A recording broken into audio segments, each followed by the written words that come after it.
Hi, everybody. Welcome to the show. Glad you could join me. I will let everybody know, as usual, and it's also in my pinned message in the live chat. I am answering questions that were submitted ahead of time by my patrons and channel members first thing. After I get through those, I will be spending the rest of my time. Hi, Dana, TikTok Shives. After I get through the patron and member questions, I'll be spending the rest of the time with all of you in the live chat. So thanks for being here, and let's get started with the first pre-submitted patron and member question. And this one comes from Carlisle the Cinephile, who says, warning, the following comment contains spoilers for Insomniac's Spider-Man 2 game. You have been warned. Thank you for warning me about spoilers for a video game I will likely never play. But of course, many people in our audience may want to play it. So, spoiler warning appreciated. The new Spider-Man game's ending has proven to be somewhat controversial. It sees Peter Parker taking some time off to focus on his relationship with Mary Jane and helping the world using his scientific knowledge while leaving most of the superhero work to Miles Morales. A lot of the complaints about this are purely based on racism because they absolutely hate Miles. But one argument I heard is from someone who said that Peter semi-retiring as Spidey betrays his great power, great responsibility vow. But do you think that it does? I don't think so. He's still using his gifts to save people, just with less punching. And it seems like he'll suit up from time to time when he's needed. As someone who hasn't played the game but is a Spider-Man fan, do you have thoughts? Yes, the people who are upset are being whiny fanboy crybabies. Look, I mean, it's having Peter retire or semi-retire and having Miles take over is better than having them both be Spider-Man at the same time. Because to me, having two Spider-Mans at the same time doesn't make any sense. It's like having two Supermans at the same time. It's like having two Batmans at the same time. And I know they've done things in Batman comics over the years where they're like, I think not Grant Morrison, or was it Grant Morrison, who did the Batman Incorporated, where there was like a Batman in different cities. I think that's just a really silly idea. There should be one Batman, there should be one Superman, there should be one of every hero at a time, right? Unless it's something like the Green Lantern Corps, where it's like the concept is that it's a bunch of different people and they're called Green Lanterns because that's the name of the organization. But it's, like Superman doesn't work for the Superman Corps. Superman is Superman. And so there should only be one Superman. So having Peter say, you know what, I'm going to leave being Spider-Man in your capable hands, Miles, and take a step back and still try to do good with my life, but do it in a different way. I think that's completely fine. Like, as I haven't played the game, I don't know the specifics of the story. I don't know how well it's handled. I don't know how well it works in terms of a story, but the idea of it is completely fine.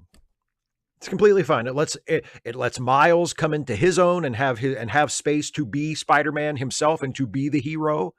And it keeps Peter, alive. They could have just killed him. They could have just said, hey, by the way, Miles is going to be Spider-Man full-time in our game's continuity from now on because we killed Peter. He's not Spider-Man anymore. Like, they could have done that.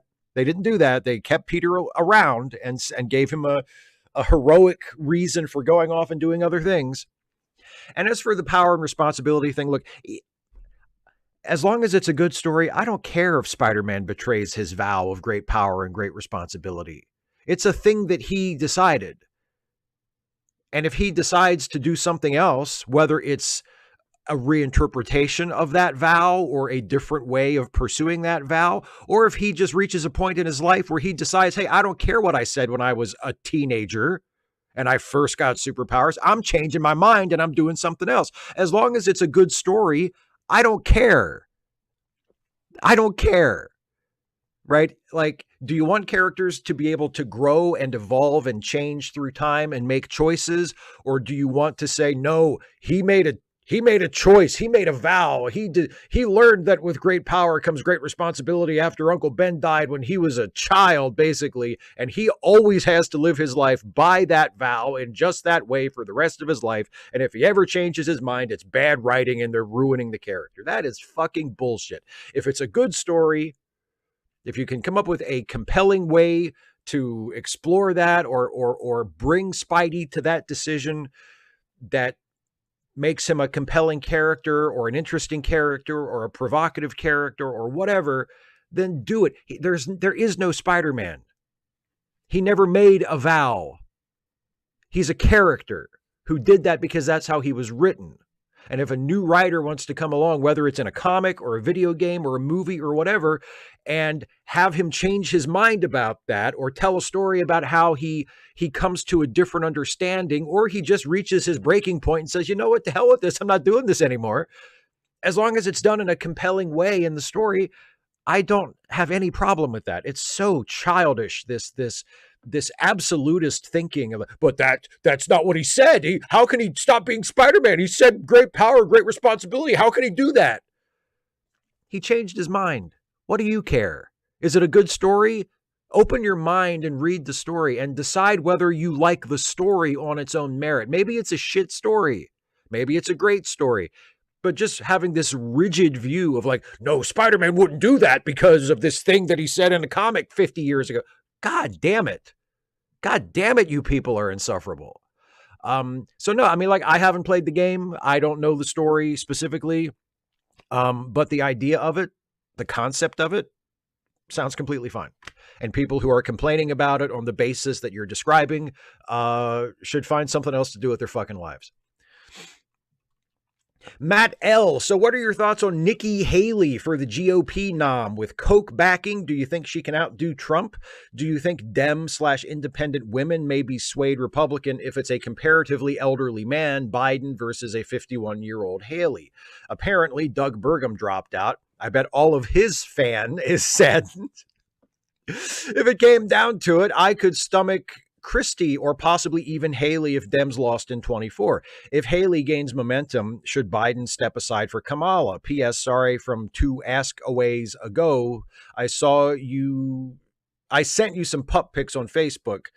Check your other messages if you can, and include if you can /want to. And just another quick reminder to adopt, don't shop. PPS, I really hope they just chucked all of Santos's belongings in the garbage when they locked him out.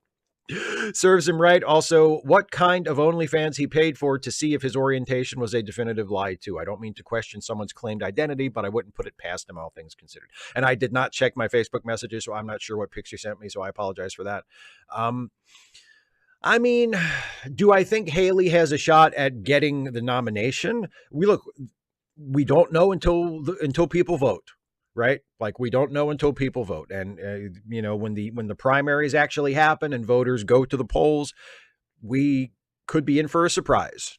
And maybe Trump's grip on the party has been broken and maybe the polls are inaccurate. But, going by the polls, and we're now, maybe 2 months away from the first primary vote, something like that.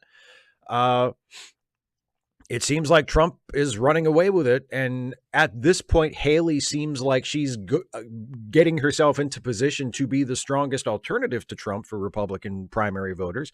But it still doesn't seem like she has anywhere near the momentum or the support that she would need to overtake Trump. But like I said, we don't really know until the votes come in. Polls are not elections. We don't know until the election happens. But if we can trust that the polls are at least broad, I mean, the margin is so wide. Trump is so far ahead in every poll of Republican voters that it would, it seems like they are at least suggestive of what the outcome will probably be. So no, at this point, I don't expect Haley or anybody other than Trump will be the nominee. Now, would Haley as president be preferable to Trump? I suppose. Just as Christie would be preferable to Trump. Yes, of course, either one of them would be preferable to Trump. Would either of them be preferable to Biden? No. Would either of them be preferable to any Democrat I can think of? No. You should vote for the Democratic nominee, whoever they are. Presumably it will be President Biden. That's who you should vote for, no matter who the Republicans nominate, and no matter what cockamamie, spoiler, vanity third-party candidate manages to get on the ballot in your state. You should vote for Joe Biden. That's who you should vote for. But yeah, I mean, would Haley or Christie be preferable to Trump in terms of as president? Yeah. But that's that to me, that's not really a relevant question. You shouldn't be voting for any of it. If you are a non-Republican and you give a shit about the next 5 years of this country, then on election day 2024, you should vote for Joe Biden or whoever the Democratic nominee is. If Biden drops out or something happens to change that, you should vote for Joe. You should vote for the Democratic nominee. I'm pretty sure it's not going to wind up being fucking RFK Jr. If it winds up being fucking RFK Jr., then we're going to have a very serious conversation about what happens next. But I really don't think that's going to happen. As you suggest, I mean, if it turns out that Biden is not the person, it will probably be Kamala Harris. Biden will drop out for some reason or step aside for some reason, and as his VP, I would imagine Kamala Harris would take the top spot in the ticket. But I don't really foresee that happening. I think it's going to be Biden on the ballot. But again, we don't know. We still have a long way to go, so we'll see. Eric Beyer, will you or do you wish to say anything about the recent passing of Henry Kissinger? Thanks for all your hard work. I'm not planning on making a video about it. I'll say something about it now because you asked. I mean, most people who watch my stuff could probably guess what my feelings are on Henry Kissinger and what my opinion is of his death. It reminds me of when Christopher Hitchens, on the occasion of Jerry Falwell's death, said, "It's a pity there isn't a hell for him to go to."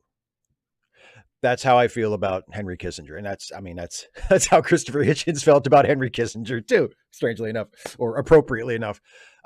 He was an asshole. He was a horrible person. His role in history is that of someone who enabled horrible acts of war and atrocity and made the world a more a less peaceful, less just place, whose advice and counsel and influence led to the deaths of thousands and thousands and thousands of people who did not deserve to die, and whose deaths served no just purpose. He was a horrible, horrible person who did and contributed to the doing of horrible things. And I'm glad he's fucking dead. And I wish he had died a long time ago. So, like I said, probably not too surprising.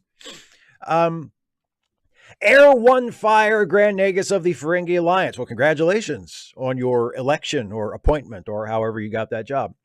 Hi, Steve. I've been watching this show about a space station, and it makes me feel like all of them aliens are people. Huh. Anyway, you said ask anything, so let's see how far we can take that. How are you doing financially? Please answer in terms of your Earth economy, as well as strips of gold press latinum. Also, on Ferenginar, we appreciate how well you plug your Patreon. This clearly makes you smarter than your average human. Holds out staff to kiss. Well, I will kiss the staff. Just out of respect, not because I recognize your authority, but just out of cultural, the desire for a friendly cultural exchange. I'm not sure what the exchange rate is from US dollars to gold press latinum. So, I mean, I can't answer your question. I will say I'm doing okay financially. I'm reasonably comfortable financially. I'm not doing super well, but I'm not doing bad. The bills are getting paid. I'm stable. But in terms of gold press latinum, unfortunately, you'll have to give me an exchange rate. If you give me an exchange rate between US dollars and gold press latinum, then I would be happy to try and quantify my, let's say, annual income in terms of gold press latinum. But at the moment, I do not have the necessary information to do that. But thank you very much for taking time out of your no doubt busy schedule to to send in a question, Grand Nagus. I appreciate that very much. Thomas James Wright / Black Body Economics. Greetings, Steve. So what the fuck is up with this UFO UAP investigation? First, it just seemed like when Greer did his little congressional woo session, but now it seems like it's actually getting pretty heavy. Crazy story. About 10 years ago, my brother and I were driving through Nevada well past midnight, and we had to pull off to relieve ourselves. What I thought was a street lamp suddenly started moving toward us until it was about 6 meters directly above us. It was glowing, your generic UFO story, soft orange glow. And it was about the size of one of those extra large beach balls. I feel crazy every time I tell this story. But within a fraction of a second, the thing went from peeping Tom to disappearing over mountains. It could have been anything, a shared hallucination, aliens, military tech, who knows? But we definitely had a long conversation about it afterwards. So, any thoughts on the congressional goings on? Any experiences of your own? Other thoughts on the general topic? Not really. I have very little interest in it because I am not remotely convinced that there's anything to it. I mean, at least in terms of it being aliens, is it possible that people have seen, you know, military vehicles, experimental government vehicles that, you know, aren't supposed to be seen by the public, but every once in a while they're out being tested and people catch a glimpse? I suppose that's possible. That may be the explanation for some of these things. But I mean, have I ever seen or heard about anything that convinces me or even makes me suspect that it might be aliens? No, no. So that's why I'm not terribly interested in these UFO or UAP hearings, and why, and honestly, I have paid very little attention to them at all. Because I figure if somebody comes out with like definitive, inarguable, incredibly compelling new evidence that, oh shit, UFOs are real and it's because of aliens, I probably would have heard about it by now. I probably wouldn't need to be following the congressional hearings super closely and watching it on C-SPAN in order to find out, oh shit, they have evidence that there's aliens and they just released it to the public. I'm pretty sure if that ever happens, I'll hear about it. Right? So no, I'm not super interested in it. I really don't. If there's something to it, I look forward to hearing it whenever somebody brings that evidence to light. But I do not believe that has happened yet. And as for any experiences of my own, no. When I was a kid, there was a fairly widely talked about in this area UFO sighting. I live in Hagerstown, and there's a city about the same size as Hagerstown, not too far from here in West Virginia, called Martinsburg. And people in Martinsburg back in the mid 90s, I think, early to mid 90s, there was a UFO sighting where a bunch of people in the Martinsburg area all saw something that they couldn't explain. And obviously it seems like there must have been something there. I have no idea what it was. I didn't see it for myself. I don't think I even cared enough at the time to look up and see if there was video of it or whatever, but a bunch of people saw something. So something was almost certainly there, whatever it was. Like there was a real thing in the sky doing something, because a bunch of people from around the area saw it at the same time. But as to what it was or what it was supposed to be, I have no idea. But that's the closest I've ever come to having an experience like that of my own. I have never seen anything or had any kind of experience where I thought like, oh shit, that was a UFO. Maybe it was aliens, or at the very least, I have no explanation for that. So you're one up on me. I mean, you say you sound crazy when you tell the story. I've never had an experience like that. You have. So as far as I'm concerned, you're one up on me as far as that goes. But no, I don't believe that UFOs are the result of aliens. And I will continue to not believe that until I see evidence to the contrary. Black Cover 95, I find it offends me when people make fun of Biden or Democrats. I'm no simp. I know they are far from perfect, but my first instinct is to jump in to defend my side. Have I become a cultist? Have I emotionally indoctrinated myself? I don't think so. I mean, maybe you're being a little oversensitive because of anxiety that Biden might not win the election next year. I mean, maybe that's part of it. You feel like you want to jump in and defend your team or defend your side or defend the people that you think are more suited to govern than the other side. And, you know, but I mean, and it depends on, you know, what the form of people making fun of Biden takes. If they're making fun of Biden in a way that brings out some of his shortcomings or some of his flaws, I actually think that, I mean, I have no problem with that at all. I think that's good. I think we as Democrats, we as people on the left side of the spectrum, on the progressive side of the spectrum, need to challenge Biden in this case, or whoever the president or the leading contender is. We need to challenge them and to pick out their flaws, their relevant flaws, their important flaws, and make fun of them and send the message of, hey, you know, like, we'll make fun of this and we'll make a joke about it, but it's going to be satirical and it's going to be pointed. It's going to have an edge to it because in all seriousness, this isn't okay. You need to fix this. You need to do better with this. You know, I mean, what is happening in Gaza is so horrific that I don't know if it's possible to make a joke about Biden's failure uh, to come down on the right side of that in a way that would be funny. But if it is possible, I think that would be a very good joke to make. Like the actual situation is so horrific and so heartbreaking, and Biden's own refusal or inability to take a strong stand against Israel and say, hey, you need to fucking knock this off right now is such a moral failure on his part that I'm not sure where the joke is. Like, even if it's a really angry, harsh, critical joke, I'm not sure where the joke is there. But if somebody can find it and wants to tell that joke as a way of making the point that Biden really needs to get his shit together and, find his way to the right side of this, that would be great. That's one way to do that. Of course, you can also just come out and fucking say it, but you can also say that through humor and through satire in a way that, that maybe would be more effective for some people than just coming out and saying, holy shit, Joe, what the fuck are you doing? But yeah, I don't think it means you're emotionally indoctrinated or a cultist. I think it just means that you recognize that there is one side that is clear, that for all of its flaws and for all of its shortcomings and for all of its things that it does or doesn't do that makes you want to crash your head into a wall, it is clearly preferable to the other side. So you really want that side, that relatively good side, that preferable side to win, given the fact that it's going to be one side or the other that wins, right? There's no third option, practically speaking.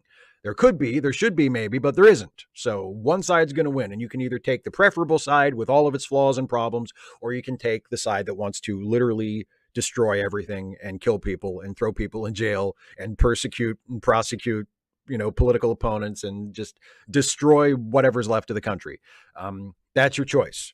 And that's a very important choice. And obviously, if you think that people making fun of Biden is going to harm the chances of the right side winning, I can understand you wanting to jump in and be defensive. So I don't think it makes you a cultist, but I also think, for me, it depends on what form the making fun of Biden or Democrats takes, because some of that can be positive and can be helpful. Jim Baker, my question is about a sensitive topic, so it's important to lay some groundwork. I am a Bernie bro and an ally of the LGBTQ community. I do have an unpopular opinion with regards to trans athletes, namely that they shouldn't be competing with cis athletes. It's obviously unfair. And when you sacrifice fairness in sports, it kills the sport. There is an easy solution, a massive expansion of sports categories. An open category where athletes can compete regardless of gender seems to be the best solution. This has the benefit of both preserving the fairness of sports and preserving the inclusiveness toward trans athletes. What do you think? Edit, just saw AOC is worried about genital examinations. Took about 10 seconds to realize DNA can be tested from a single hair. I love AOC, by the way. That hot button rhetoric is sure to get people reacting emotionally rather than thinking logically. I prefer a more objective assessment. Premise 1, premise 2, conclusion. If you disagree, show me your argument. Okay. Pay attention, everybody. You're going to want to see this.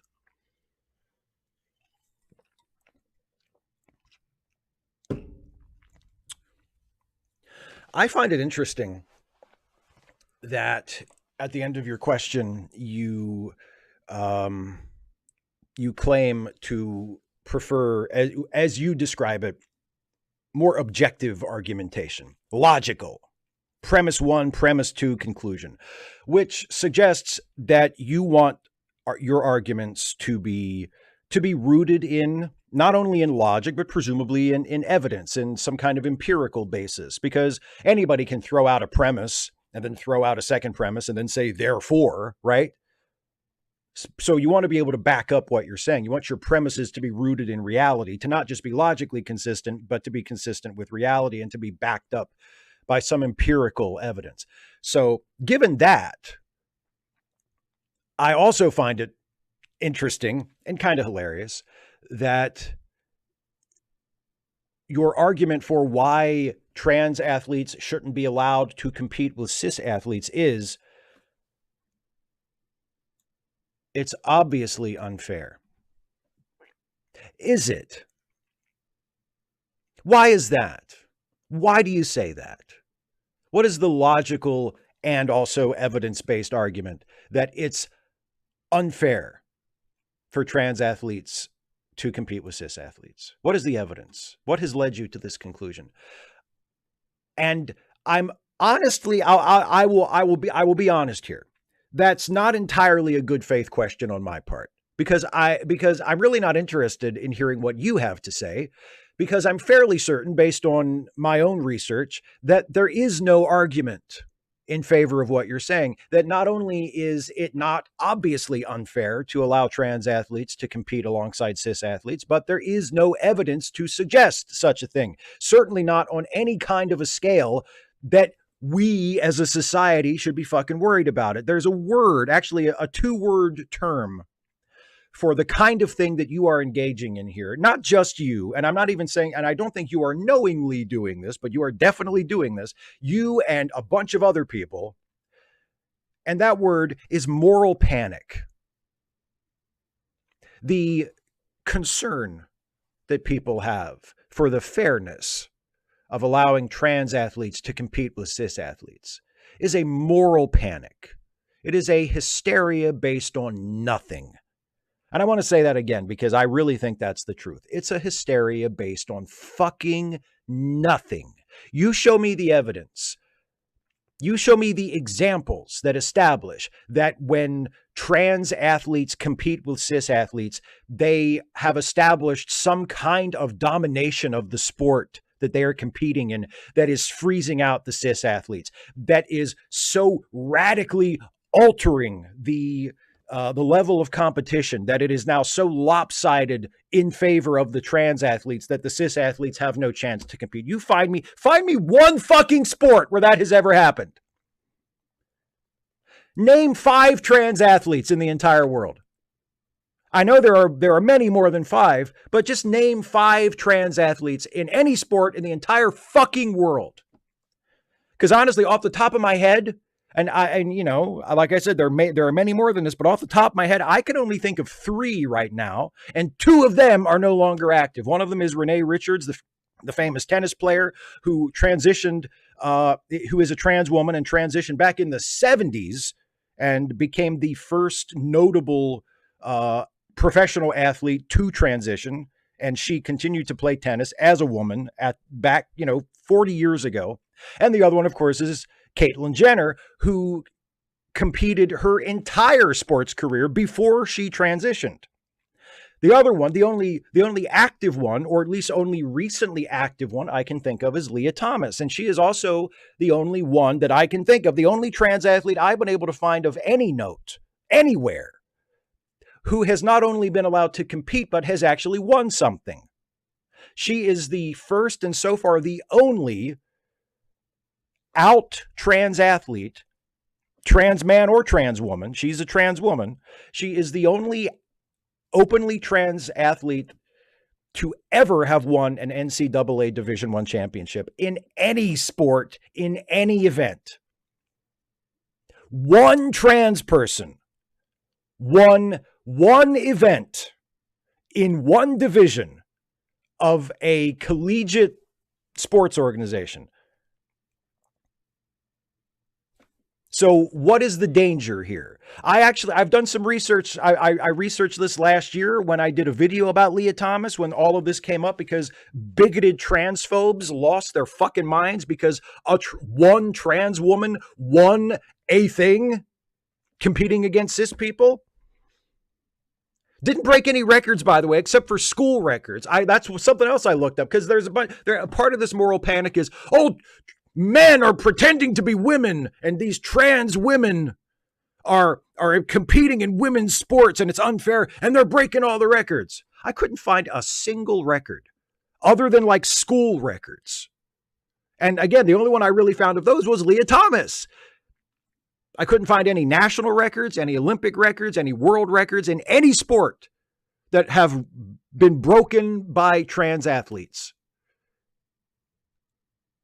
So why is it obviously unfair? What am I, as the average person who cares about some sports, doesn't give a shit about other sports, why am I supposed to be upset about trans athletes competing against cis athletes? What is the threat to cis athletes? Because so far, there isn't one. All I see when I look and when I try to find evidence for these claims, when I try to see if there is anything underlying this hysteria, this moral panic about trans athletes, all I find are examples from right-wingers who are trying to spread the panic of trans athletes who have been allowed to compete. I see websites with really sensationalist headlines that make claims that are not remotely backed up in the actual article, where they say things like trans women are competing against cis women all over and they're breaking records while they do it. And then I see the quote unquote evidence that is offered in the actual article beneath the headline. And it's just examples of trans athletes being allowed to compete. And occasionally, maybe 1 out of 10 or 20 might actually have won something. They're not breaking records. They're mostly just being allowed to compete. And apparently, that's unfair. Even though it certainly hasn't driven cis people, men or women, out of sports. It hasn't led to any trans dominance of any sport. All I hear are cis people who don't play those sports and probably for the most part don't even care about those sports, trying to whip up some anti-trans hysteria, using the sport as an excuse to promote transphobia, to promote bigotry and intolerance, which you are unwittingly, I'm going to be charitable and say unwittingly contributing to. You say you're an LGBTQ ally, then stop saying this shit. You say you're an LGBTQ ally. Well, then stop promoting this bullshit, baseless moral panic about trans people competing with cis people is unfair. Look, maybe it would be more fair to have non-gender specific sports categories. I don't fucking know. I don't think about it. I don't really spend that much time on it. It's not that important to me. Maybe that would be more fair than the system we have, but that's not the point. The point is there is no reason to consider changing it on the basis of trans people being allowed to compete against cis people, because this fear of trans people being allowed to compete with cis people and dominating their sports has failed to come to fruition in any meaningful way. It is made up bullshit. It is the bigoted fantasy of a bunch of sick, hateful, intolerant people who are just looking for another reason to get clueless, foolish, gullible cis people to hate on trans people and try to stop them from gaining equality and deprive them of things that make them happy and give their lives meaning and make their already fucking horrible slog through this shitty life that the rest of us have made for them even fucking worse. But as I said, if you have any actual fucking facts to back up your hysterical bullshit claim that it's obviously unfair for trans athletes to compete against cis athletes, I would be interested to hear it. Because, I've noticed something, and I'll say this and then I'll move on to the next question.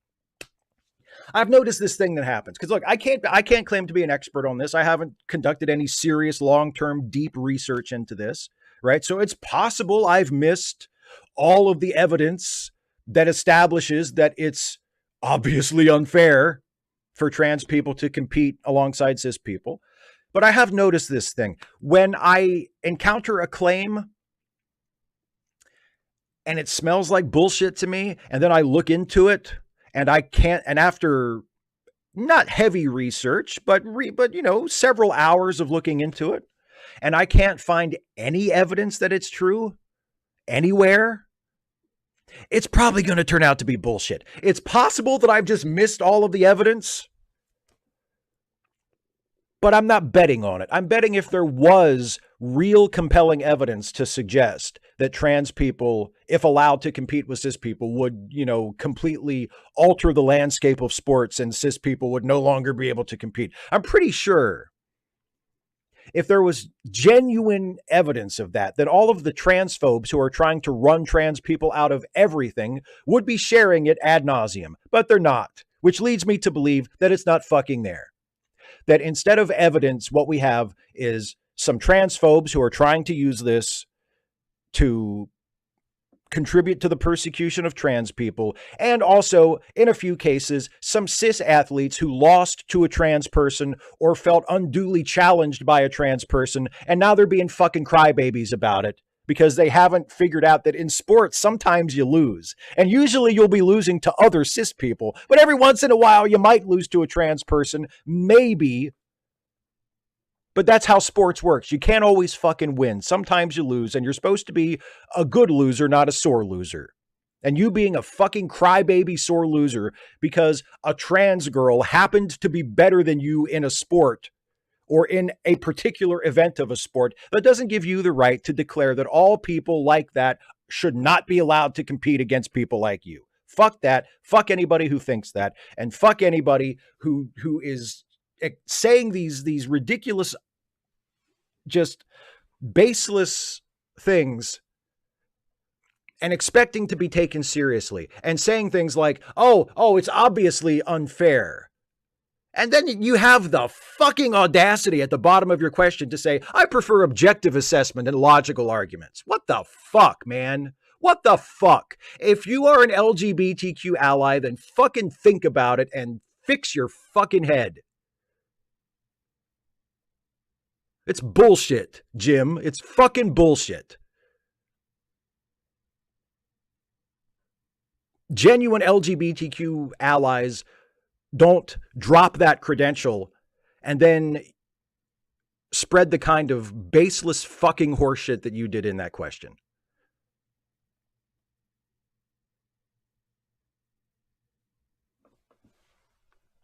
Moving on to my good friend David Colby, who never says anything that upsets me. Thankfully.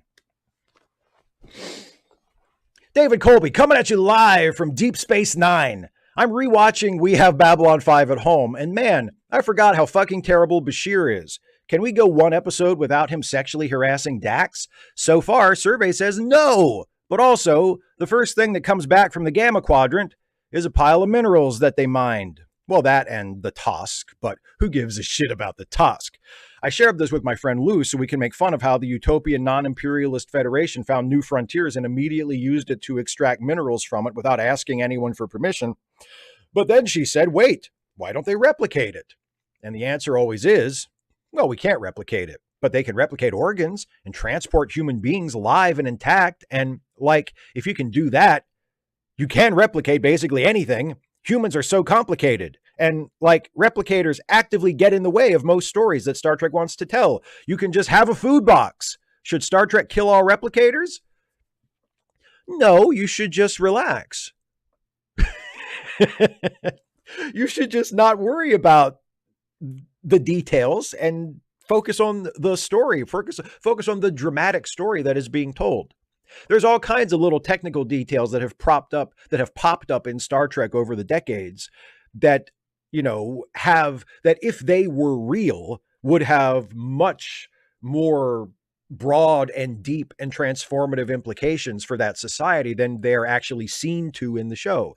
Because the point of the show, like, Federation society needs to, even though it's different in certain ways, it still needs to broadly resemble our society so that the show is still able to have allegorical value, so that it can still tell stories that we can recognize as being about us and being about our society and ourselves and our prejudices and our biases and et cetera, et cetera, et cetera.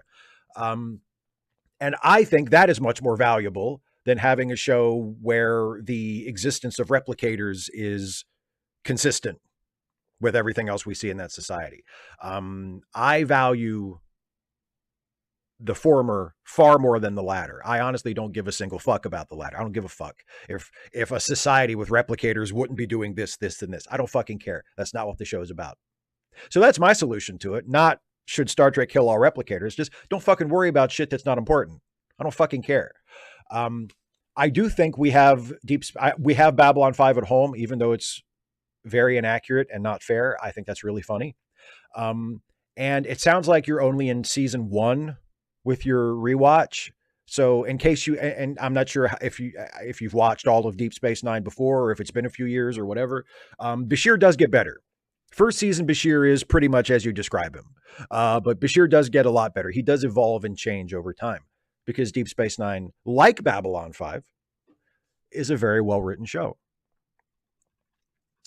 The Thinking Cat with the very good H Bomber Guys video on YouTube plagiarism. What was the first major YouTube plagiarist you can remember? As I remember, the Irate Games, who was the Kmart angry video game nerd, and Brett Keane, whose clownish behavior from e-begging to stealing poetry and song lyrics literally burned so many bridges, he claimed to have become a gourd believer. Brett's old version of English there.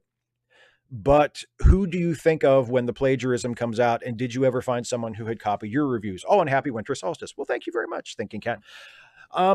Honestly, when I think of plagiarism, I don't think of YouTubers because I don't think about YouTube that much. I mean, I don't spend nearly any time on like YouTube culture or, YouTube drama or whatever. So when I think of plagiarism, I think of someone like Jason Blair from the New York Times like 10 or 15 years ago, who got fired from the New York Times, not just for plagiarism. He was also fired because they found out that in a lot of cases, he was just making shit up.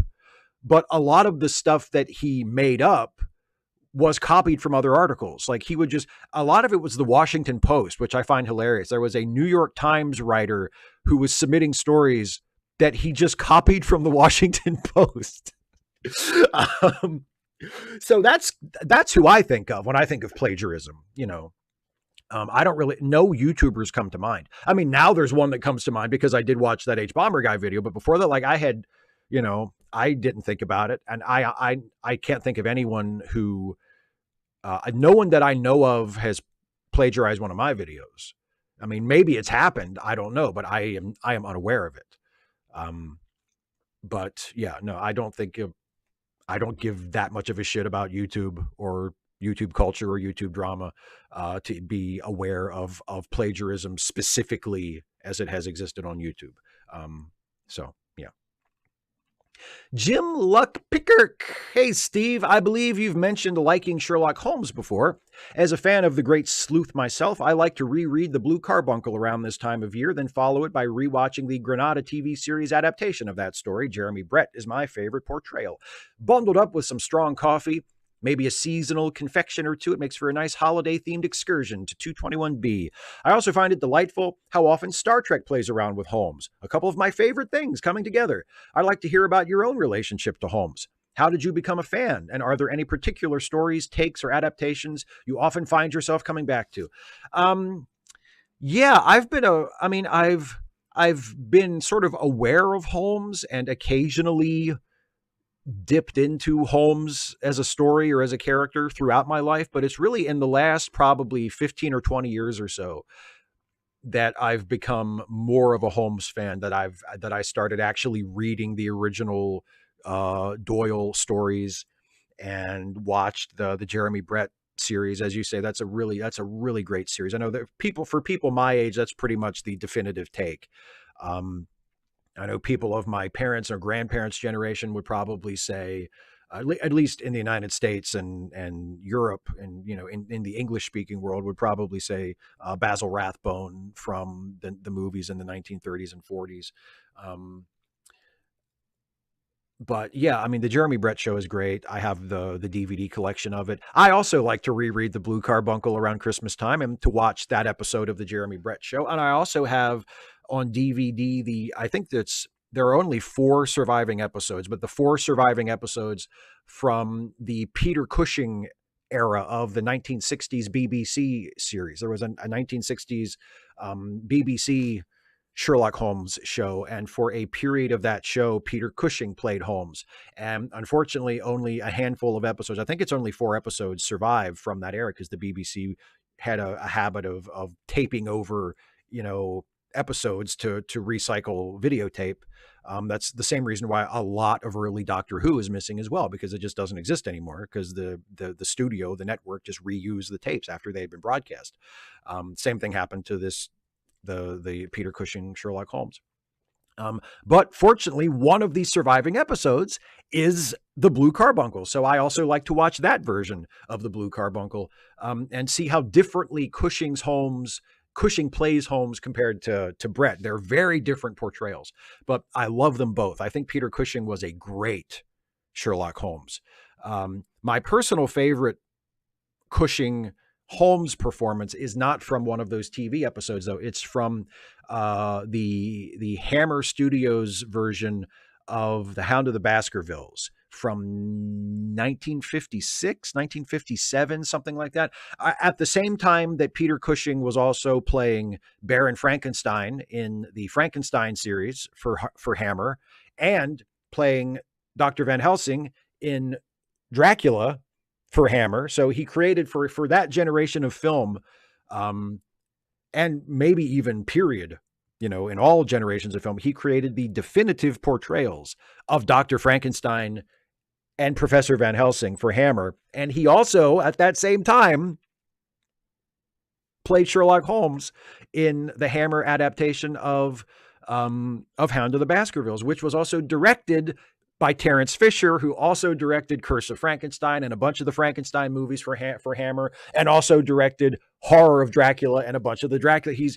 Terence Fisher, he may be the greatest horror director ever. He may be my favorite horror director. It's either him or James Whale. It's like neck and neck. Terence Fisher was a brilliant director for Hammer in the 50s and 60s. And he directed a lot of those great Peter Cushing and Christopher Lee Hammer films. And he directed that version, the Hammer version of Hound of the Baskervilles, which also stars Christopher Lee as Henry Baskerville. It's a great movie. It's my favorite Sherlock Holmes movie. I'll say that. I think in total, I have to give it up for the Jeremy Brett version in terms of adapting all of the short stories, or almost all. I think almost all or all of the short stories, and just Brett's portrayal as Holmes is just fantastic. And David Burke and Edward, what's his name? God, I always forget his name. The second Watson. I can't think of his name. I'm going to have to look it up. I'm going to feel bad about that. And as soon as I look it up, I'm going to feel like a fool for not thinking of it. Edward Hardwicke. David Burke was the first Watson. Edward Hardwicke was the second Watson in the Granada Holmes, and both of them were fantastic as Watson.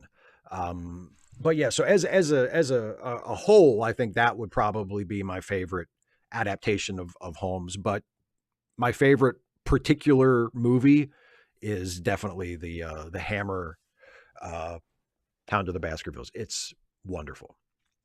And I also really like Without a Clue, which stars Michael Caine as Sherlock Holmes and Ben Kingsley as Watson. But the twist is that in that version, it's actually Watson who is the brilliant detective, and Holmes is just a fraud who pretends to be a great detective, while Watson is actually the genius behind the scenes. So it's a comedic version of Holmes, and it's fantastic. I love it. But yeah, so those are a couple of my favorites. Big Holmes fan. Keir says Biden says he's running to stop Trumpty Dumpty. If both die of old age before the voters die of impotent anticipation in November 24, who do you think should run? Cheney is a Cheney, and no matter the pristine paneer over the shit, she still stinks for everyone. No one on either side seems willing to take over the pre-prison asylum of American government on either side.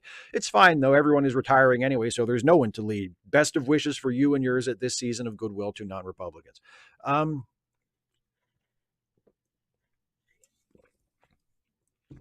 I mean, I don't think it's going to happen, even if Biden drops out or is unable to run or to serve. But I would still kind of like to see Elizabeth Warren. Like, she's who I voted for in the primary last time. I'd kind of like to see Elizabeth Warren of the available, somewhat viable options. But I don't think it's going to happen. Like I said earlier, if for some reason Biden is unable to run, I think it'll probably be Harris. And again, she has problems too. There are things about her I'm not crazy about, but she would be fine. And she would certainly be preferable to anyone the Republicans could put up. But if I had my choice of prominent Democrats who have run before or could conceivably run again, at the moment, just off the top of my head, I would say it would be nice to see Elizabeth Warren. But we'll see. Isaiah Taylor. So, Steve, what are your thoughts on the U.S. space shuttle? Personally, I love the space shuttle a lot. No other vehicle has accomplished more in American spaceflight than the shuttle. From building the space station, launching probes like Magellan and Galileo, and capturing and repairing satellites. Yes, it had a lot of problems, and we lost two shuttles, Columbia and Challenger, and her crews. But overall, I think it did a pretty damn good job. I truly wish they made the test shuttle Enterprise flight worthy, because that would have been awesome, especially if NASA allowed William Shatner to travel aboard in the late 90s like they did with John Glenn. I'm making an 80s NASA flight suit cosplay for a trip to the Kennedy Space Center, and I'm going as Guy Bluford, the first African American in space. How about that? Want to see pictures of my cosplay when I finish it. I think my favorite shuttle is Endeavour, since it came out the same year I was born, 1992. Better than SpaceX, right? Yeah, better than SpaceX for sure. Yeah, I love the shuttle. I look the shuttle. Yeah, I was born in 1980, so the shuttle was my spacecraft. That was my NASA craft. Like that's what NASA was doing for my entire life, was flying the space shuttle, and I thought it was wonderful. Um, do I think they should have transitioned to another vehicle sooner or at all? Yes, I think they probably should have phased out the shuttle in the mid 90s or at the very least early 2000s, and had another vehicle ready to go, whether it was a next generation orbiter or I mean, ideally it would be a next generation orbiter to continue to do the same kind of thing the shuttle was doing, and also a more long range vehicle that they could use to fly to the moon or maybe even, God forbid, Mars at some point. I mean, ideally they would have been developing both of those, and I'm sure they would have if they would have had the money to do it. But as you probably know, as a NASA nerd, the funding of NASA since the end of the Apollo program has been criminally low. It's shameful how little, what a tiny amount of money in the federal budget goes to NASA. It is absolutely fucking shameful. When you look at the amount of money that we throw at the military, and I'm not someone who thinks that I think we spend way too much on the military. I'm not someone who thinks we should cut military spending down to nothing. I think we need a military and should have a military and should have a robustly funded and well equipped and well, positioned military. I'm not against military spending in general or as or philosophically, but we spend way too much on the military and we waste too much on the military, and some of that we should be spending and should have been spending over the last 40 or 50 years on NASA. And if we had, they probably would have had a replacement for the space shuttle and wouldn't have had to just retire it with nothing to replace it and have our astronauts fucking hitch rides with the Russians and then now have private companies stepping in. Now NASA, the National Aeronautics and Space Administration, is contracting out spaceflight. It's fucking ridiculous. We should be embarrassed by that. The fact that NASA does not have its own vehicles. I mean, it has its own vehicles in development. The vehicle that is supposedly going to take us back to the moon and ultimately to Mars is, I mean, I think a lot of it is being built by SpaceX, but it is a NASA designed spacecraft. It's more like SpaceX is functioning more like a contractor would have in the old days, like, Boeing or Northrop Grumman or something, like, to build the components for NASA. It hasn't been completely outsourced like other space flights have recently, but still, yeah, I mean, I much prefer publicly funded space flight to private space flight. I mean, I have no objection to private space flight, but I don't think that should not become our primary way of going to space. We need to have organizations like NASA, like the ESA, like the JSA, like the various national space programs around the world that NASA partners with and works with, that are contributors to the ISS.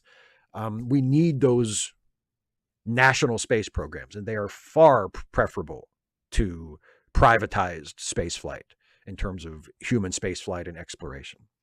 So yeah, I'm a big space shuttle fan. And I miss the space shuttle, but at the same time, I wish that they had retired it sooner and actually replaced it with something else. Because I think they ended up using it too long. Out of necessity, because they didn't have any fucking money for anything else, but still, too long. General Conduct Unit problem child. So as you know, ever since the polls went bad, I've been anxious about Trump getting back in. I mentioned it to my mother, and she's like, but you live in another country. I said, American politics tends to affect what happens in the UK. We had a back and forth I won't describe, but ultimately she ended up saying, you're a member of a well-off middle-class family, you know. We'll make sure you're fine no matter what happens.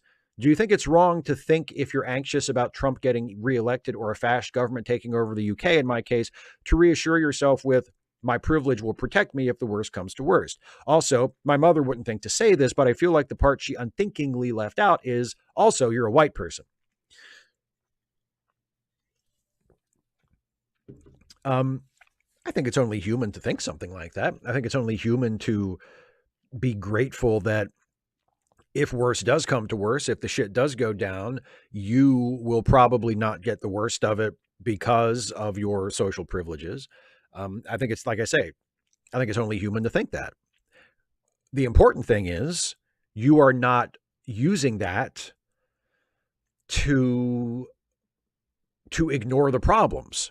That's where I think you would get in trouble. That's where I think people get in trouble. When people say, oh, I'm not going to worry about it because even if the worst does happen, I'll probably be fine because I'm middle class, I'm white, I'm cis, I'm hetero, whatever your privileged categories are. You think, oh, but they're not going to come for people like me, so I'll be fine.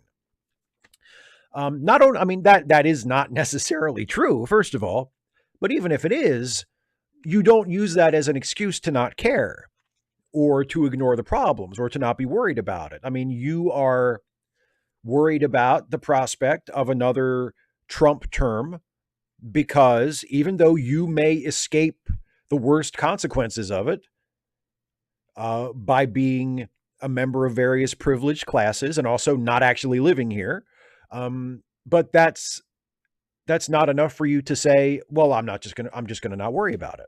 And I think that's good. I think that's important. I think that speaks well of you as a person, because it shows that, first of all, you have a sense of humanity. You have a sense of empathy. You care what happens to other people, even if they are not people near you. And also you're smart enough to realize that what happens in America has an effect on other countries, on the rest of the world. And if fascists gain control of the United States government, it will not be a good thing for the UK or for anybody else. And it may eventually have a more direct effect on you, or at the very least, people near you, people in your country. So yeah, I mean, it's not a bad thing to be aware of the fact that, well, if worse comes to worse, I'll probably be okay, or at least I'll probably be relatively okay compared to less privileged people, more marginalized people. But you're not letting it stop you from caring. And that's the important thing to me, I think. Here's one from Brian. Pardon me. Steve, I am a child of the 1970s and grew up watching All in the Family with my parents. Archie Bunker reminded me of my dad, a man stuck in a past that was changing quickly and trying to adjust while keeping and justifying his beliefs. The death of Norman Lear this week was not shocking. He was 101 years old, but his presence in television production and writing, along with his formation of People for the American Way, had a huge influence on this nation. What are your thoughts about his life? What do you think his greatest creative achievement was? And what was his political impact by introducing opposition to groups like the Moral Majority? Thanks for your time and have a great holiday. Norman Lear was a role model. Norman Lear was a role model as a creative person and as a human being. He was a role model for how to use your platform and your voice as a relatively privileged person, as a man, as a white person, as a wealthy person, as a person who eventually had a great deal of power and influence and sway in television, to tell the stories of marginalized people, to bring the issues of marginalized people to the attention of a wider audience, to bring just the humanity and the lives and the voices and the jokes and the sense of humor and the culture of non-white, non-privileged people to a broader audience. That was what he did with his shows, to create television that was smart and that questioned the audience and that challenged the audience. Think about before All in the Family. And you may know this as a child of the 70s. I know it because I've gone back and watched a lot of these shows and read up about it, and because I'm really interested in the history of television. But a lot of people probably know anyway. Sitcoms in the 60s in the United States, and I presume in other parts of the world as well, but I know I'm speaking about American television. Sitcoms in the United States in the 60s were pretty much as goofy as they've ever been. Like the 60s sitcoms, the ones we remember, the really prominent, memorable ones. I mean, there are a few that are not like this. There was the Andy Griffith Show, which was, arguably the best sitcom of the 60s.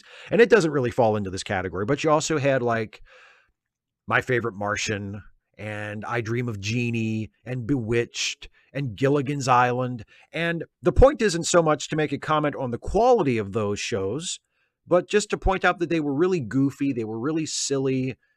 They didn't really have a whole lot to say in terms of politics or speaking to real life issues, which is not to say they never did. I'm not saying they never, ever had anything relevant or pertinent to say, but as a rule, that wasn't what they were there for. They were confections, right? Along comes All in the Family and turns that whole thing completely on its head. And because All in the Family was such a hit, it changed the landscape.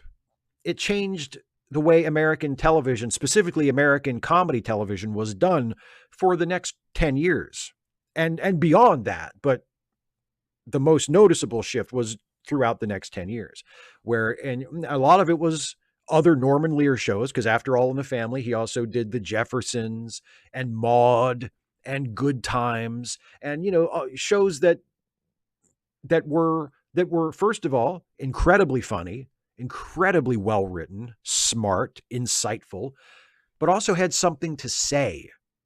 And they were both.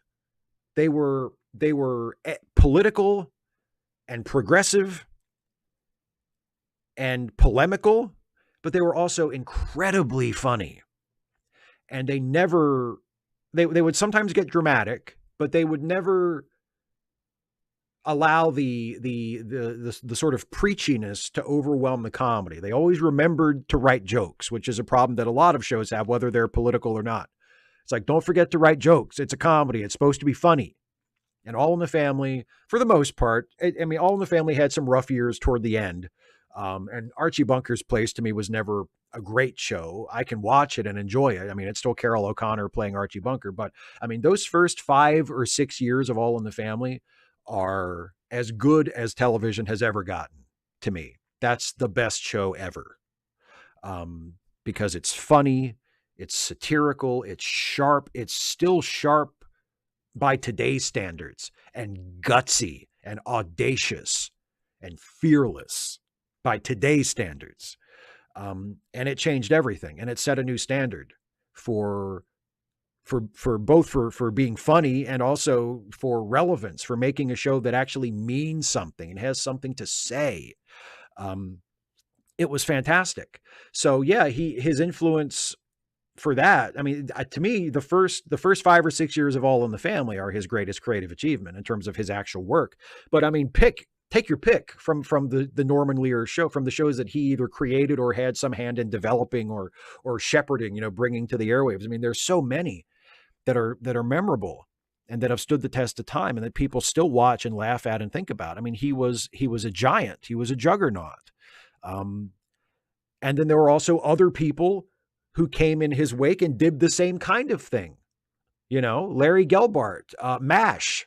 MASH was not a Norman Lear show, but MASH probably would not have existed without Norman Lear's influence in terms of changing the landscape. And I've never been a huge fan of MASH, but MASH was a very successful show that had a lot to say about society and politics.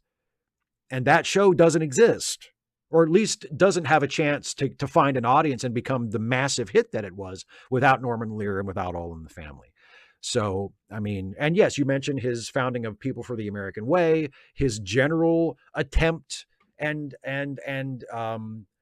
devotion to using his celebrity and using his platform to push for progressive political causes outside of just making TV shows.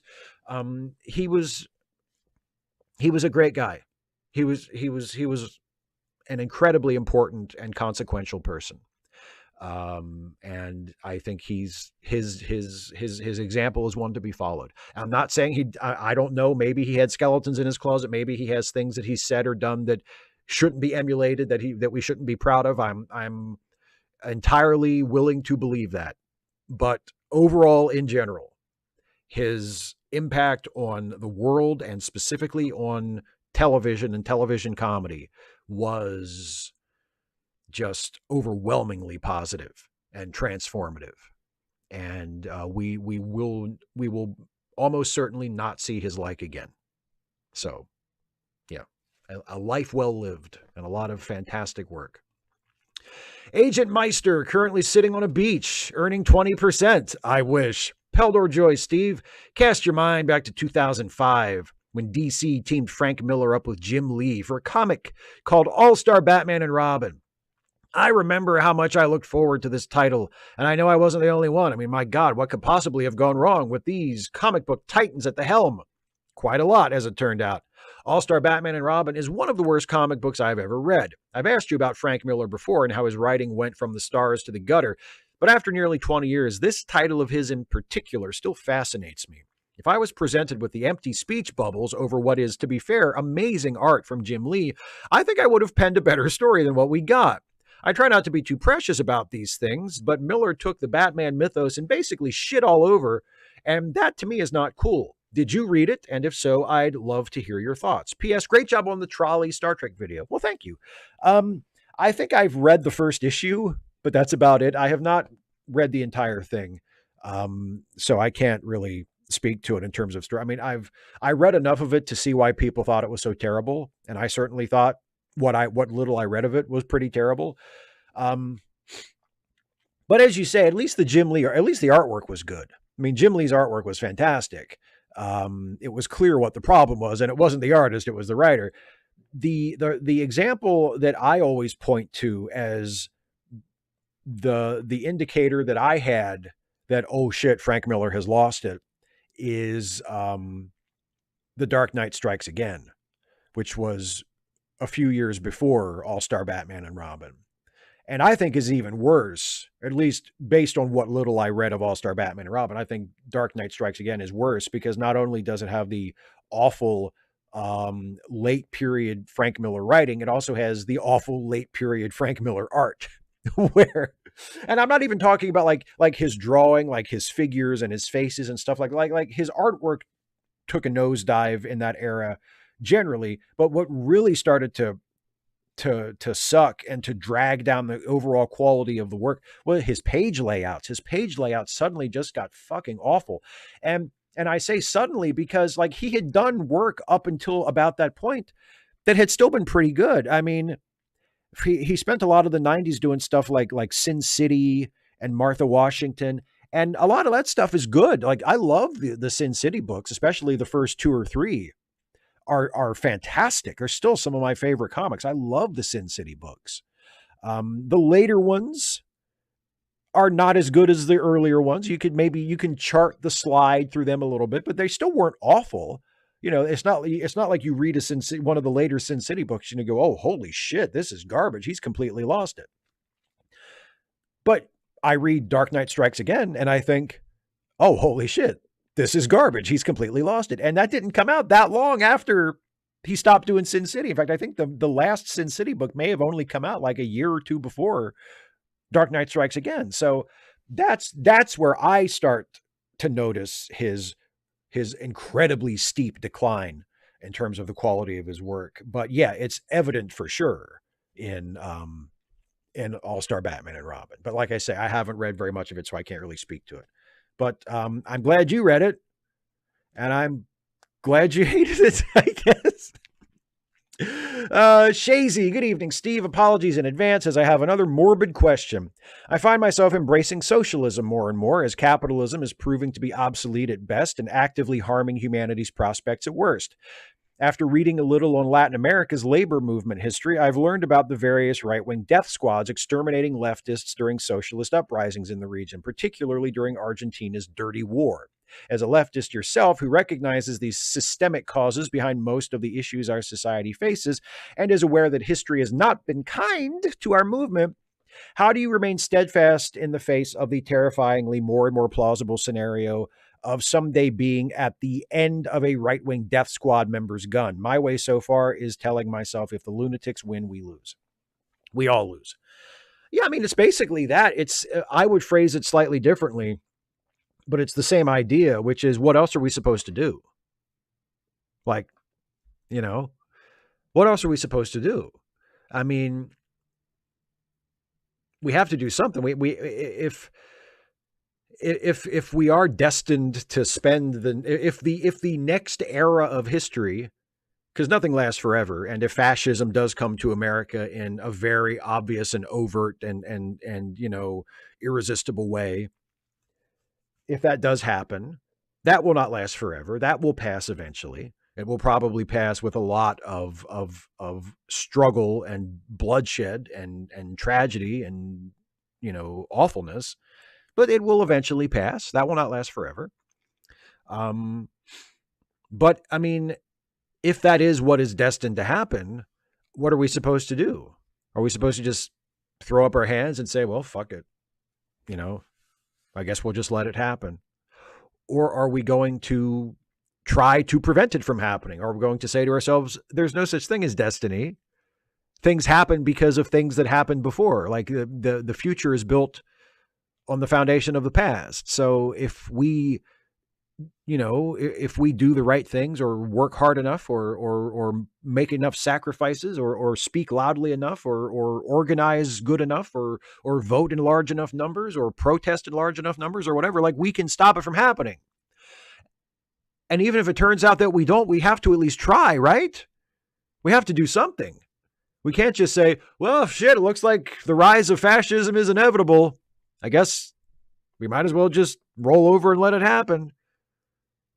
Like, I just don't find that acceptable. So what else are we supposed to do? I mean, it's not so much, it's remaining steadfast in the face of what choice do we have?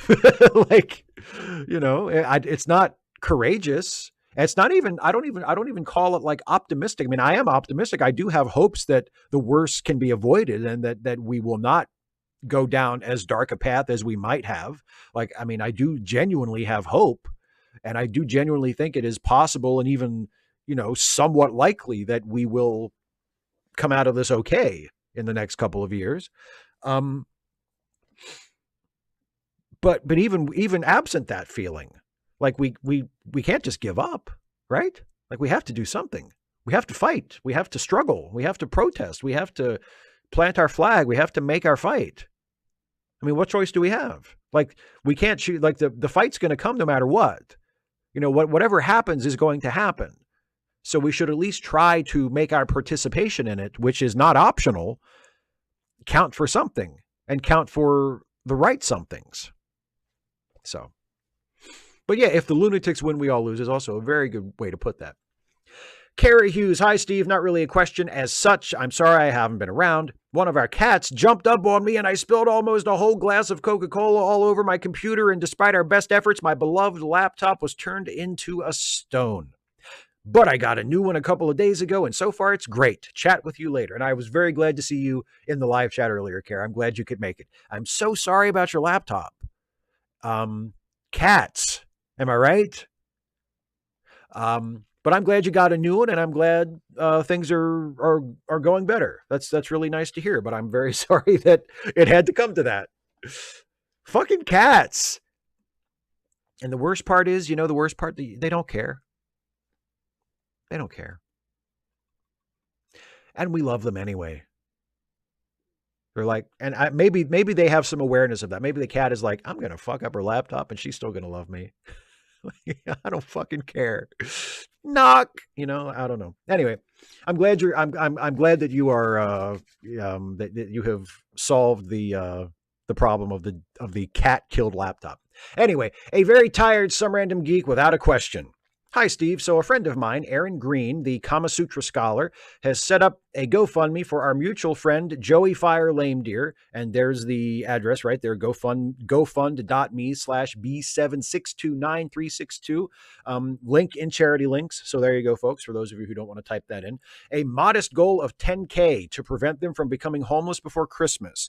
I will share the links around if I remember to do so, but honestly, I'm starting to lose hope because many times in the past, I've shared Joanna's begging bowl around for it to get 0 bites.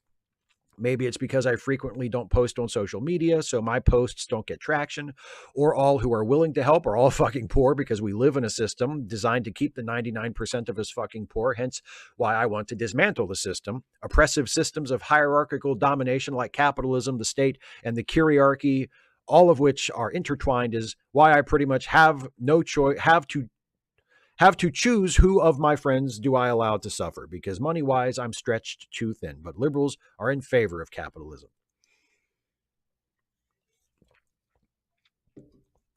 I mean, you can frame it as which of your friends do you allow to suffer, or you can frame it as which of your friends are you helping, that you are able to help, because as I've told you before, and I know that you emotionally don't feel this way, and it speaks to your credit as a person that this is how you view it. It speaks to your sense of empathy and your love for your friends. But it's not your responsibility to take care of them. It's good that you are doing that. It's good that you are trying to do what you can for them. But if you don't have enough to go around to all of them, that is not your fault. And I think, I think you realize that because you talk about, the systems that are in place and just sort of the overall state of things that makes it the way it is, and the injustice of that. So I think that it's not your fault, but you still sort of take on a responsibility for it, which again is laudable, is very, very commendable. But at a certain point, given the fact that things are as they are and that no single one of us has the power to change things, you're doing what you can. And if what you can do is not enough, that is painful and that sucks for you as well as for the people who need your help. But at a certain point, you have to recognize that you have reached your limit and there's nothing more you can do, and then you can continue to do what you can do. And if you ever find yourself in a position where you can do more, then you can do more if that's what you are able to do. But it's not your fault and it's not your responsibility, because you didn't create the situation. You are trying to do what you can to ameliorate it in the moment, to ease the burden on some of your friends as you are able to in the present. But yeah, I mean, and yeah, I've noticed that too. I've shared Joanna's links before. I think the first time I shared Joanna's links, it got a big response, and she actually wrote me back and said, thank you so much, because there was a bunch of people responded to it and donated. And then I did it again a couple months later, and I don't think the response was nearly what it was the first time. And I think I might have shared it one more time after that. And again, it was a far, far diminished response. I think that's just the way it works, unfortunately. Most people, even people who might want to help or might be able to help, they'll see the same link shared 3 or 4 times in a row over time, and they'll think, oh, I already donated to that, and they won't donate again. And that's just the way it goes. It's a shame, but I mean, that's kind of the way it works. The level of interest and engagement tends to go down the more times you put the same thing in front of somebody. And it sucks, especially if you're the person who needs the benefit of it. But, I'm not sure how to counteract that. But anyway. Joe McClory, is it weird that I think less of Taylor Swift now that it has been reported as being a billionaire? Most reports have her being very generous with her staff and even service workers she has interactions with, and it is easy to see a world where she uses her wealth as a pure engine to create more wealth and ends up blighting the world with shady grifters like Doctors Phil and Oz. She really hasn't and seems to genuinely want the best for the world, but still the idea of having tens, much less hundreds of millions of dollars and not deciding to give away every last cent you get after that, to know people suffer from things that just money would solve and not giving them that money seems vulgar. Do you think you could allow yourself to become a billionaire? I know every time I get around 10 grand together, I feel the need to give a big gift or donate $1,000 over organizations. Um, First of all, I mean, I don't really have an opinion on Taylor Swift one way or the other. I think I said just recently in another video, I can't remember ever hearing one of her songs. I'm sure I have at some point in the past. It didn't stick with me. I have nothing particular against her. She seems fine. The fact that she is apparently a billionaire doesn't really keep me up at night because it's not like she's the only one. And if she is, you know, a better billionaire than most billionaires, then good for her. I mean, I do kind of agree with the idea that any one person having that much money is an obscenity, especially in a society like this where there are so many people going without, where, as you say, just them having more money would solve most, or in some cases, all of their problems. And there's enough extra money just sitting in people's banks that we could take care of a lot of this in no time at all. So, I mean, I do that. I share that view. Like that's exactly what I think.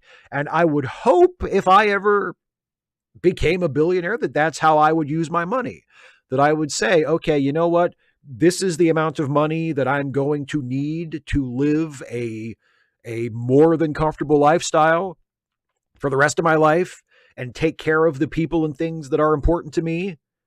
And, or, and everything beyond that, I'm just going to give away, to pay off other people's bills, to buy up and get rid of medical debt, to, to fund homeless shelters and to,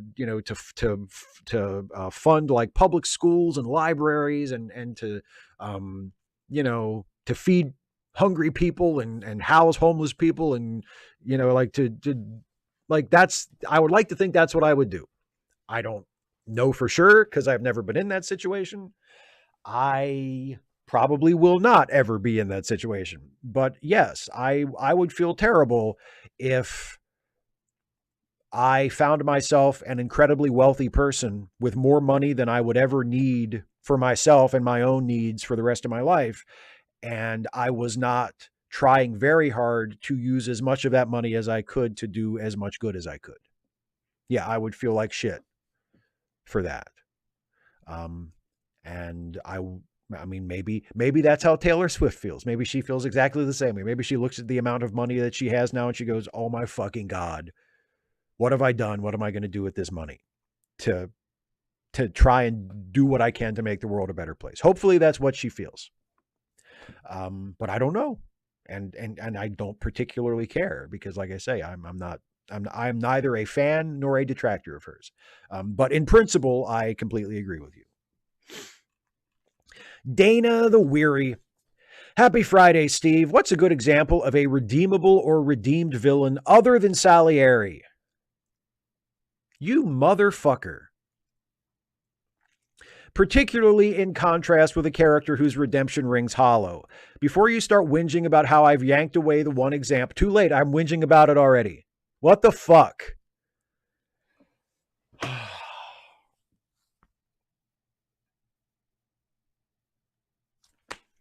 Before you start whinging about how I've yanked away the one example you came up with, just hear me out. What makes some villains redeemable and others not? We brought up repentance as one element of it, but why do some people come to feel bad about the harm they've caused and others don't?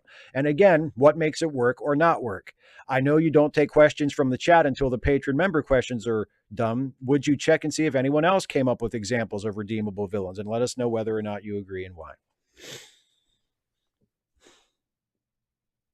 I mean, we talked about this earlier. I said the one example I could think of that maybe meets the parameters of this question that you mentioned to me in private that you were thinking of asking was Salieri.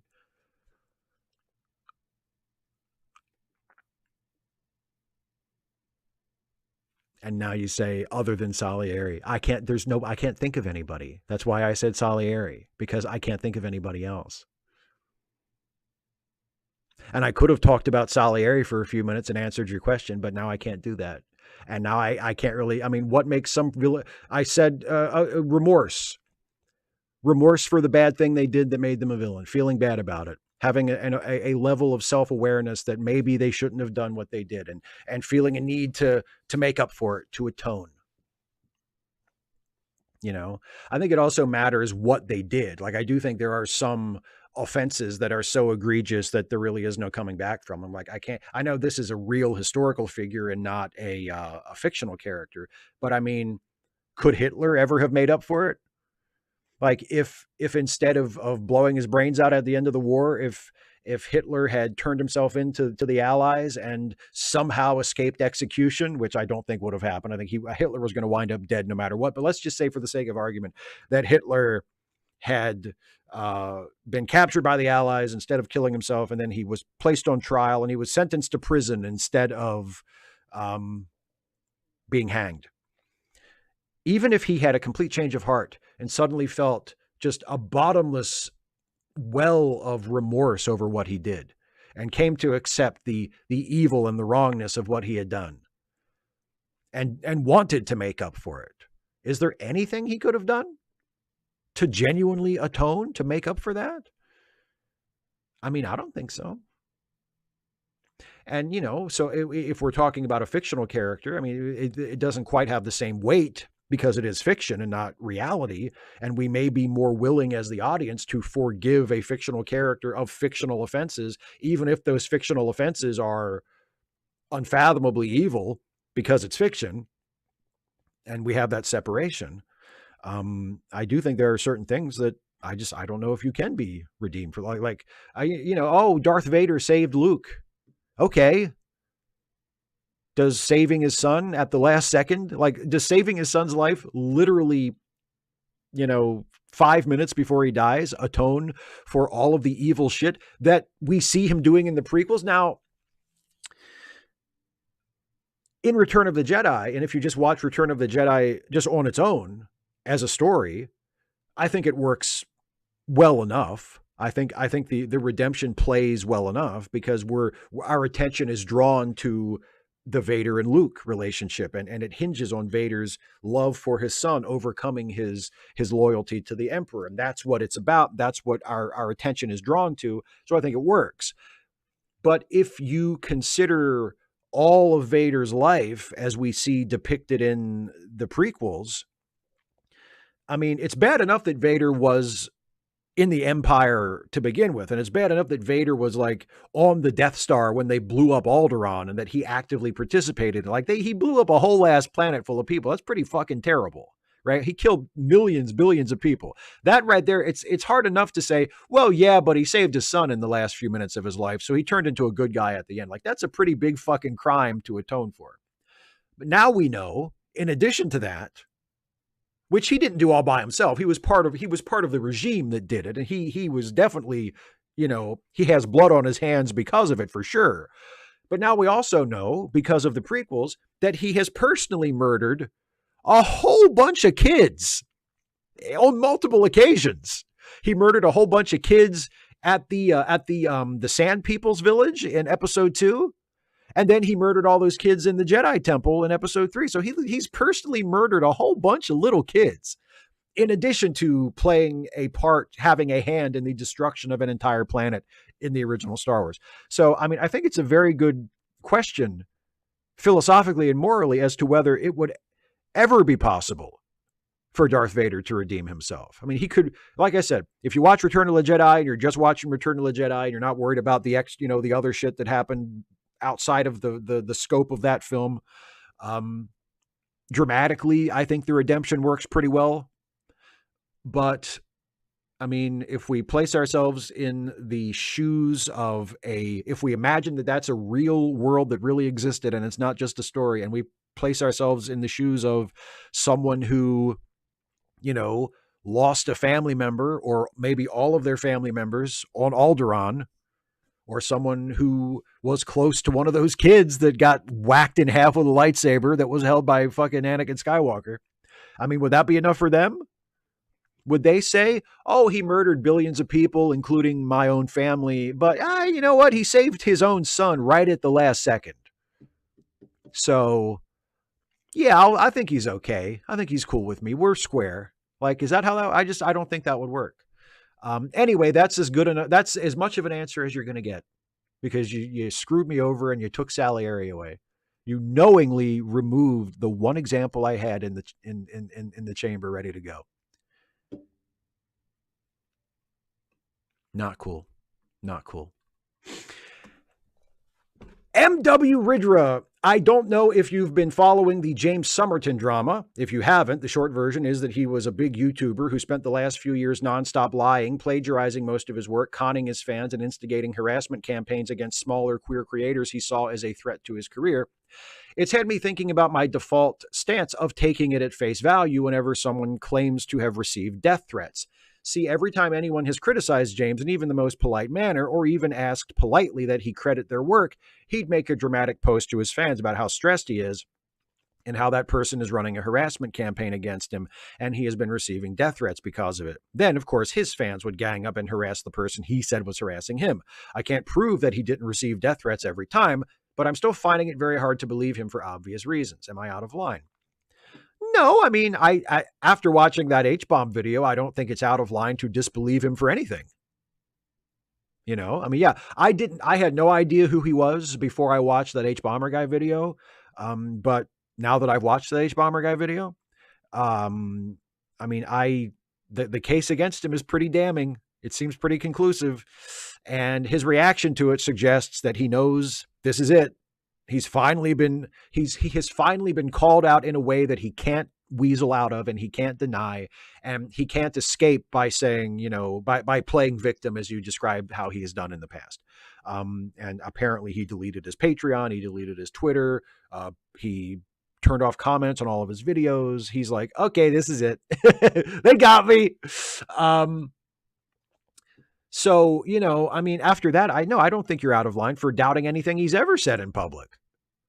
Death threats or not. I mean, I do think it's a good policy to take things like that at face value, knowing how shitty the internet is and knowing how hyperbolic people can get and how nasty people can get on the internet on all sides, regardless of what group you belong to. There are always certain numbers of people that are just that just allow things to get completely out of hand and take things totally over the top and react in completely inexcusable ways. And so, no, it's not a far-fetched claim at all to say, I said a thing in a YouTube video and I got death threats because of it. Like, it happens all the time to all kinds of people. So that claim in and of itself is not hard to believe. But when it's someone who has made a career out of lying and stealing other people's work and passing it off as his own, who is making the claim, I don't think it's out of line to question whether or not that's true. And I would also say this. I don't care if they are true. Fuck him. I don't approve of people getting death threats. I'm sure getting death threats sucks. I've never actually gotten a death threat, and I'm certainly never gotten one that I felt was legitimate, that I had to actually be worried about. But I know that, I mean, that sucks. And it's scary, and it creates a lot of anxiety and a lot of stress. And it's something that you have to deal with that you don't want to have to deal with. Even if you do think it's probably not going to happen, you still have to think about it and maybe take precautions. It's terrible. And I don't support that happening to anybody. But as I have said before, as I said about, fucking Richard Spencer getting punched or any Nazi getting punched, hey, don't come to me for sympathy. If you're a Nazi, fuck you. Oh, you got punched. Oh no. I don't fucking care. I don't fucking care what happens to you. And I don't fucking care what happens to James Somerton. He's a piece of shit. He's a thief. He's a plagiarist, and not just a guy who got lazy once and maybe copied some shit. He plagiarized significant portions of dozens of his videos and made a whole bunch of money doing it. So maybe he got death threats, maybe he didn't. If he did, I don't feel sorry for him because he's a piece of shit. Fuck him. I don't give a fuck what happens to him. Fuck him. I save my sympathy for people who deserve it, for people who aren't active pieces of shit who fucking steal from people. So, to me, it's not even a relevant question. I'm totally ready to believe that he did legitimately receive death threats. And as a rule, in general, that sucks. In his case, fuck him. Russell, hey Steve, hope you are well as always. My last Q&A wasn't clear, so I need to spend some time editing and pasting it for a better response. I meant peacetime in terms of the lore. I meant Voyager is like TOS and the fact it's a ship basically alone. Like I said, I will come back to that. My question for today is rather simple because of a comment I received about the ends justifying the means. So my question today is about DS9 and Eddington. Eddington did fire on a starship, attacked Cardassians and poisoned planets. Wasn't his threat immediate and needed to be dealt with as such? I am no fan of capital punishment, but if the threat is immediate, shouldn't the response be as aggressive? And does that make me a fan of the eye for an eye theory? Well, I don't really, the part that kind of throws me is the capital punishment bit there. I don't think it was necessary, and I don't think there was ever really a threat in the episode that Eddington was going to be killed. I mean, I think if the situation had called for it, if Sisko had felt that he had to kill Eddington in a particular situation, I think he would have done it and slept like a baby that night. But in that episode where he poisons the planet and where Eddington attacks the Cardassian planets and attacks the Federation ship, does the things that Sisko uses as justification for what Sisko does. Sisko was trying to catch Eddington. He wasn't trying to kill him. And I don't think capital punishment in terms of, Eddington standing trial and then being executed by the Federation was ever on the table. I don't think any episode ever mentioned even the possibility that Eddington would be executed for his crimes. So I don't really see how capital punishment fits into it. But yes, his threat was immediate. His threat was urgent. And I do think Sisko or Starfleet in general was justified in being aggressive in pursuing him and trying to catch him. I don't think that necessarily justifies Sisko poisoning planets in retaliation or poisoning planets in the same way Eddington did to flush Eddington out or to force Eddington to give himself up. I think you can still make an argument that Sisko was in the wrong for doing that, even if you agree that catching Eddington was of immediate and urgent importance and it was completely justified to aggressively pursue him. I mean, to transfer it to a real world situation that is happening now, it is completely possible, I think, to agree in principle that the Israeli Defense Force is justified in aggressively pursuing Hamas and wanting to remove the threat of Hamas against the people of Israel. And to also say, oh, holy shit, Israel has gone completely overboard. And the threat of Hamas and their desire to eliminate Hamas as a threat does not remotely justify what they are doing in Gaza. And that's my position. Do I think it's reasonable for them to say we need to end the threat of Hamas? Sure. I understand why they would want to do that. They should want to do that. Hamas does represent a threat to the safety of people living in Israel. It's a terrorist organization. And I understand why the Israeli Defense Forces would want to get rid of it. Absolutely. Does that legitimize anything they've done in Gaza since? No. Does it legitimize them bombing entire cities out of existence? Does it legitimize them killing entire families? Multiple generations? Eliminating entire family lines from existence? People who probably had nothing to do with Hamas at all? Are just innocent people in the wrong place? No. Not even a little. There's no justification for what Israel has been doing in the Gaza Strip for the last 2 months. There's none. There is no justification for it at all. And they can say, well, we're going after Hamas. Okay, but you can't do it like this. You want to go after Hamas? Great. Figure out a way to do it where you are not wantonly murdering tens of thousands of people. Figure out a way to do it without that. And then, yeah, go for it. But this, using it as an excuse to level multiple communities to it sure seems like they're trying to just wipe out all those Palestinians that live there. That's kind of what it seems like. I don't know. Maybe I'm going overboard, but it sure seems like they're just saying, fuck it, we're going to kill everybody. And there's no excuse for that. There's no justification for that. So yeah. John Burns, and this is the last question. John Burns says, Godzilla -1 looks like a good movie. Might we see a review from Steve Shives? It cost $15 million to make, which seems impressive compared to the cinematic universi coming out of Hollywood. I'm not surprised that Napoleon wasn't well received. It's 20 plus years of a life that Ridley Scott made into a 4-hour movie that will be on Apple TV that was cut down at the behest of the studio. There's also a series coming out on HBO by Spielberg using film shot by Stanley Kubrick about Napoleon. So 2 questions, I guess. Interest in watching any Napoleon? Reviewing Godzilla? Yes, interest in both. I don't know about watching the 4-hour version, but I would be interested at some point in watching the theatrical cut of Ridley Scott's Napoleon. That looked interesting. Not interesting enough to go see it in theaters, but I'll probably watch it at some point if it becomes available to me. And yeah, I toyed with the idea of going to the theater to see Godzilla -1 when it came out a couple weeks ago. I thought about it, and then I thought, no, I can wait. I can wait till it's out on streaming. So when it comes out on streaming, I will definitely watch it because I am a huge Godzilla fan. I love Godzilla. I will definitely watch it when it is available on streaming to watch, but I don't think I'll be going to a theater to see it. And after I watch it on streaming, if I have strong opinions on it or I have thoughts to share on it that I think would be of interest to other people, yes, I would certainly make a review of it or some kind of video about it, whether it's strictly speaking a review or not. I could easily see that happening because I really dig Godzilla and it sounds like a good movie. It's gotten really good reviews. And I'll have to look this up. You've told me something new. I have not heard about a Spielberg Napoleon project using film shot by Kubrick. I wasn't aware that Kubrick shot anything for that. I know that he had wanted to make a Napoleon movie for many years, and I guess it shouldn't surprise me that he had shot some stuff for it.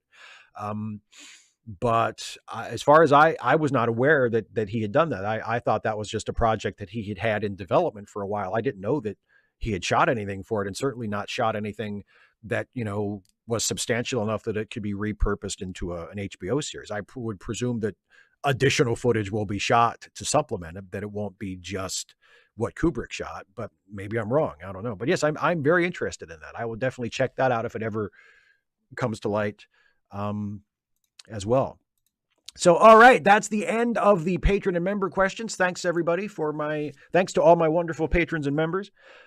Before I turn to the live chat, it is time, once again, to indulge for the next minute or so. I think this one's a little less than a minute. In a brand new stuffy short. So please join me for watching even, this brand new Stuffy and Friends short.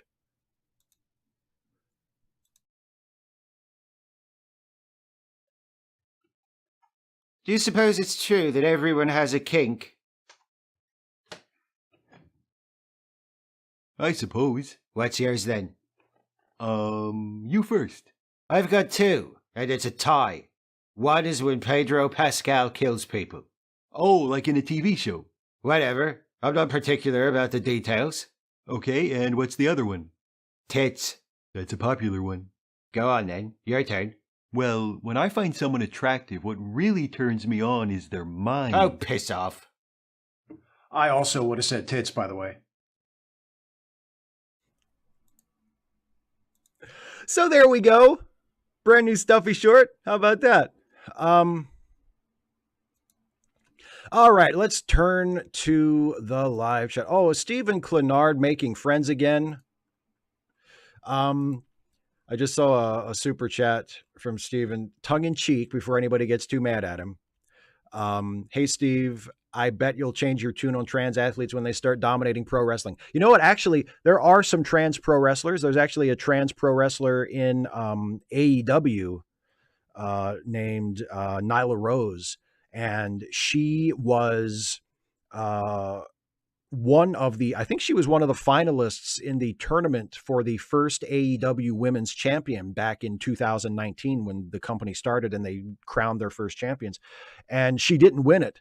And I was kind of pissed that Nyla Rose didn't win the title. Like she did eventually win the title. She is a former women's champion, but she was not the first women's champion. And I thought that would have been a really good opportunity to, to crown not only AEW's first women's champion, but to crown the, and it's not just like tokenism. It's not just, well, she's trans, give her the title. She's really good. She's a fantastic wrestler. Especially in AEW's not terribly impressive women's division, she's always been one of the standouts, even when she hasn't been used to her proper potential. But then again, almost nobody in AEW has ever been used to their proper potential because it's a terribly booked company. But Nyla's great. I have no fears and no problems with any upcoming trans domination of pro wrestling. Now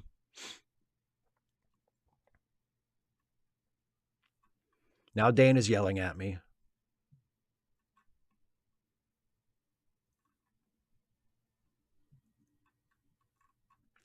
Oh, Duralta Trekkie says, did you watch Blue Beetle? And if so, what did you think of it? I thought it was fine. I wish it was better. Like, I didn't think it was terrible, but I thought it was fine. Yeah, okay. You told me to look at the chat. I don't look at the chat during that part of the video, Dana. I focus on the patron and member questions. I don't look at the chat. And you can tell me to look at the chat. That doesn't change the fact that I don't look at the chat.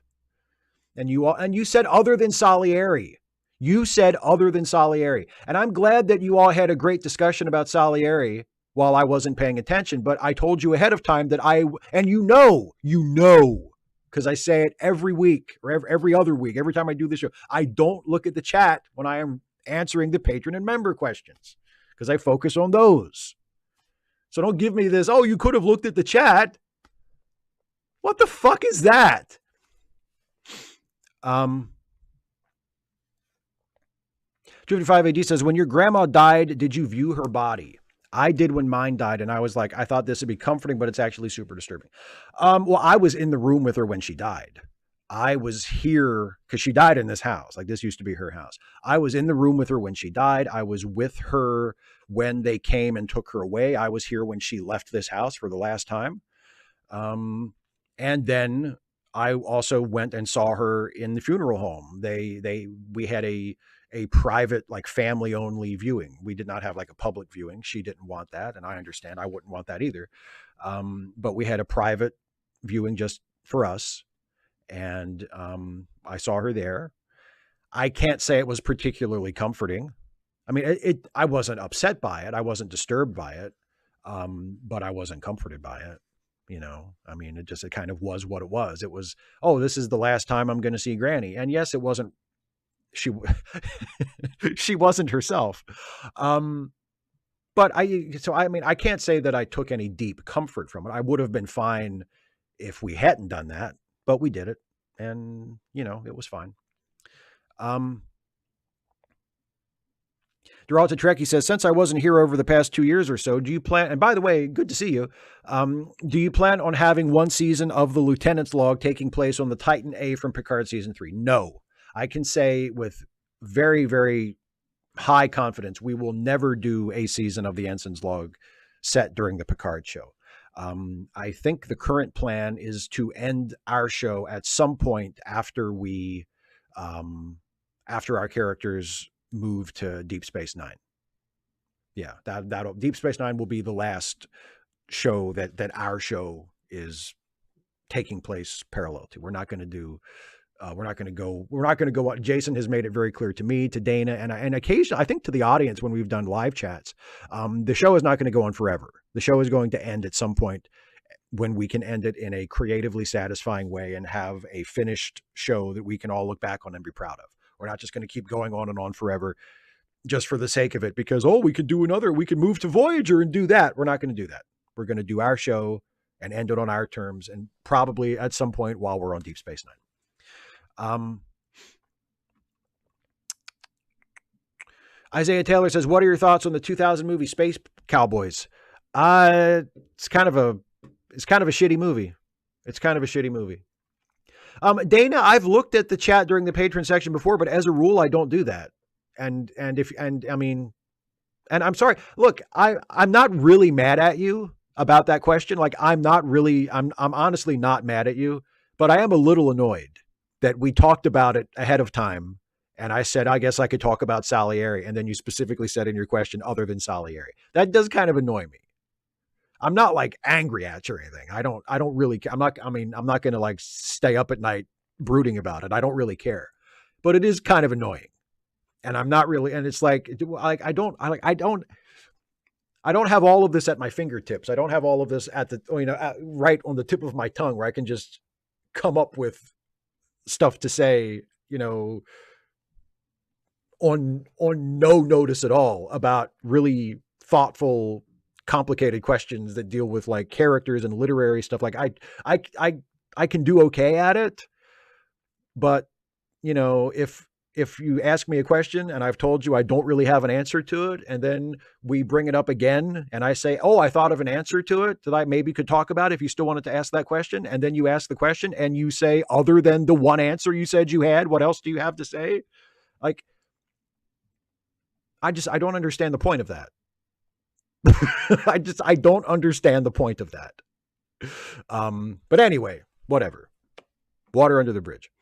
For me anyway. I hope you're not upset about it. Joe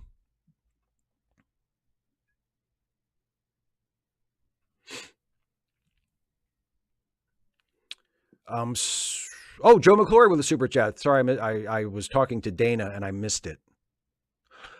Joe says, speaking of your answer to the trans sports question, thanks again for reminding me why I am always glad to help support your work. Oh, well, thank you, Joe. I'm just like, as I think you could tell when I was answering that question, I mean, there is nothing to it.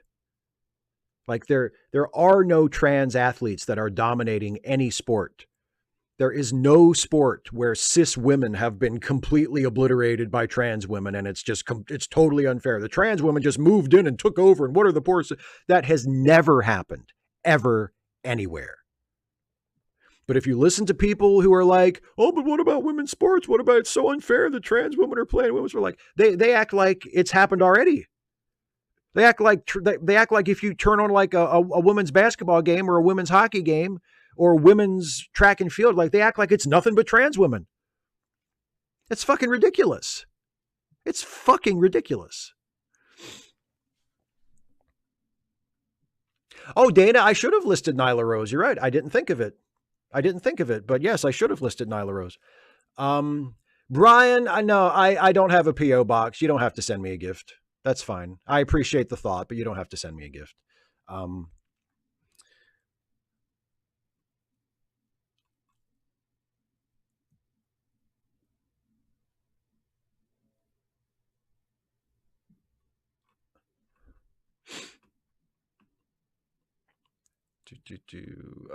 Someone Geek says, remember, a cis woman was disqualified for having too much testosterone. So the trans athlete's moral panic affects cis women negatively too. Yeah, exactly.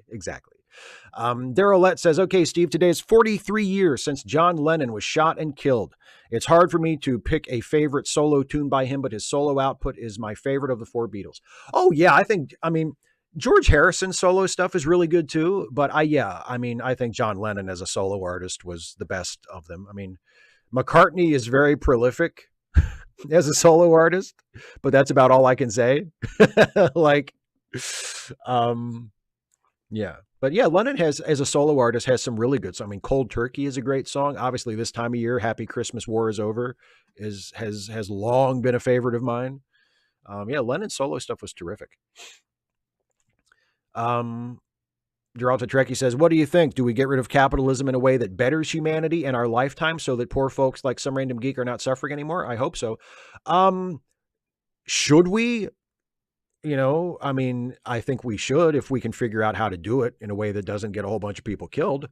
Will we? I probably not. Do I think I will live to see the end of capitalism, like where capitalism just is gone? No, I don't think I'll live to see that. I don't think my children or my grandchildren will live to see it. Not that I'm going to have any, but I don't think the children or grandchildren of people of my generation are going to live to see that. I would hope that we make some improvements. I would hope that, we do something meaningful to alleviate poverty and hunger and crushing debt and, all of the results of capitalism that are destroying people's lives. And I think it's possible to do that, at least to do that to a great degree, without completely getting rid of capitalism. And I would like to see something like that happen in my lifetime. But the total end of capitalism, that is such a and in a way, and getting rid of it in a way that would be stable and that would last. That's I would love to see that, if we could transition into a society where it's just, if we could somehow magically have the Federation, from Star Trek, that'd be great. I don't think I'm going to live to see it. That's why I don't really focus my political stuff on that. I feel like that's like saying, let's not go back to the moon, let's not go to Mars, let's go to the Andromeda galaxy. Well, we're not really there yet. I mean, maybe that's something we should be working towards, but in the near term, let's focus on more attainable goals. So no, I don't think the alleviation of suffering, like Geek and his friends are going through. Yes, I would love to see that, and I hope we will see that in my lifetime. But will that suffering come in the form of the complete replacement of capitalism? Probably not. Not in my lifetime. Catra, David Colby. Catra is a good example. Yeah. And Harley and Ivy, yeah, sure. Those are good examples too. Well, see, excuse me. This is what I'm saying. Excuse me for not having it all at the tip of my fucking fingertips. Kara says, has anyone watched either The Great Escape or The Last Rifleman? We've watched The Great Escape for late seating, I'm pretty sure.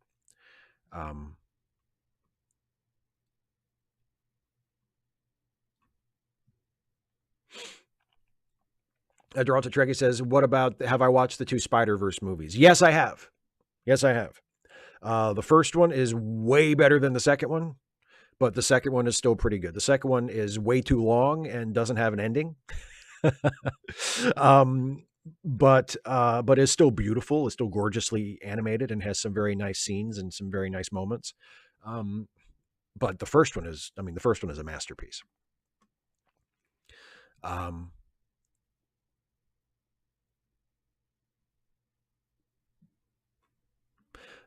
Maddie says, what if the question was, can you please give us your opinion of what people are currently talking about in chat?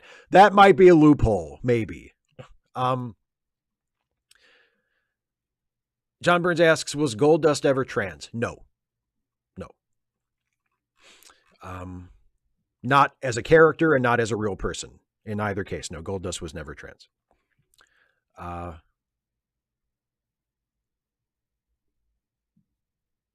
255 AD says, is Without a Clue a real home story or a parody? I think it falls into the category of parody. I think,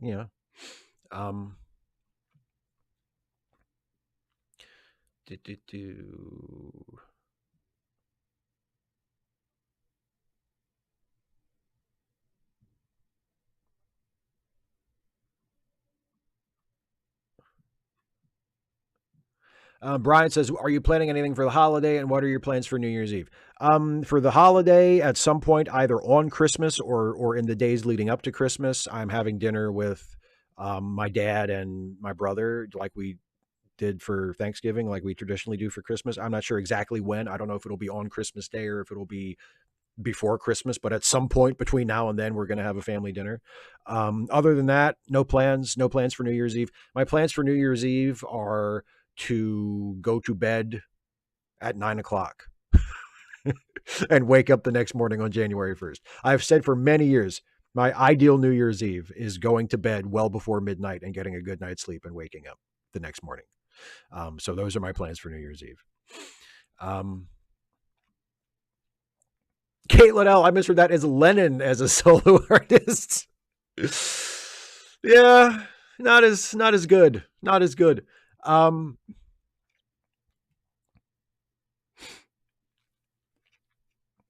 Joe McClory, I did not hear that, no.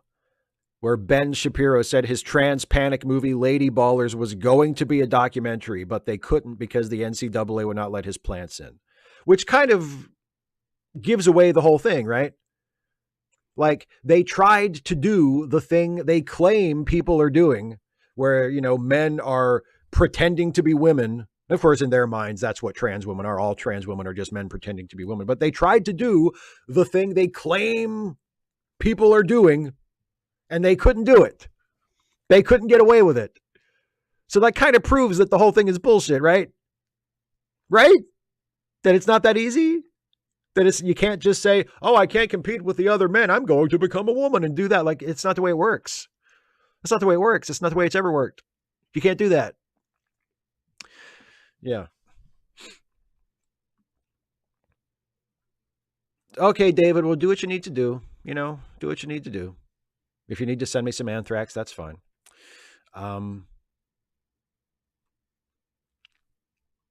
Deralta Trekkie, Garth Knight, yeah, pretty irredeemable. Just for the facial hair alone. And the voice, the deep voice. How am I going to? Because David Hasselhoff said, "How am I going to play my own evil twin?" I know. Give me the villainous facial hair, and I'll make his voice very deep. I'll talk like this when I'm Garth Knight, and it worked. That's the best part. It worked.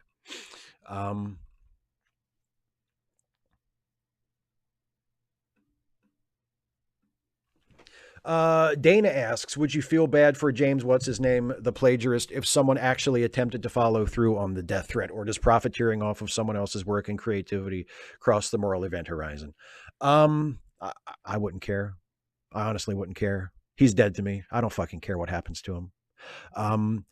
Doing what he did at the scale he did, it's just, to me, it's not something that I'm specific about. It's not like, well, the line is here, and if he had plagiarized this many times, he'd be okay, but he plagiarized this many times, so he crossed. Like, I don't think of it in those specific terms. It's a feeling.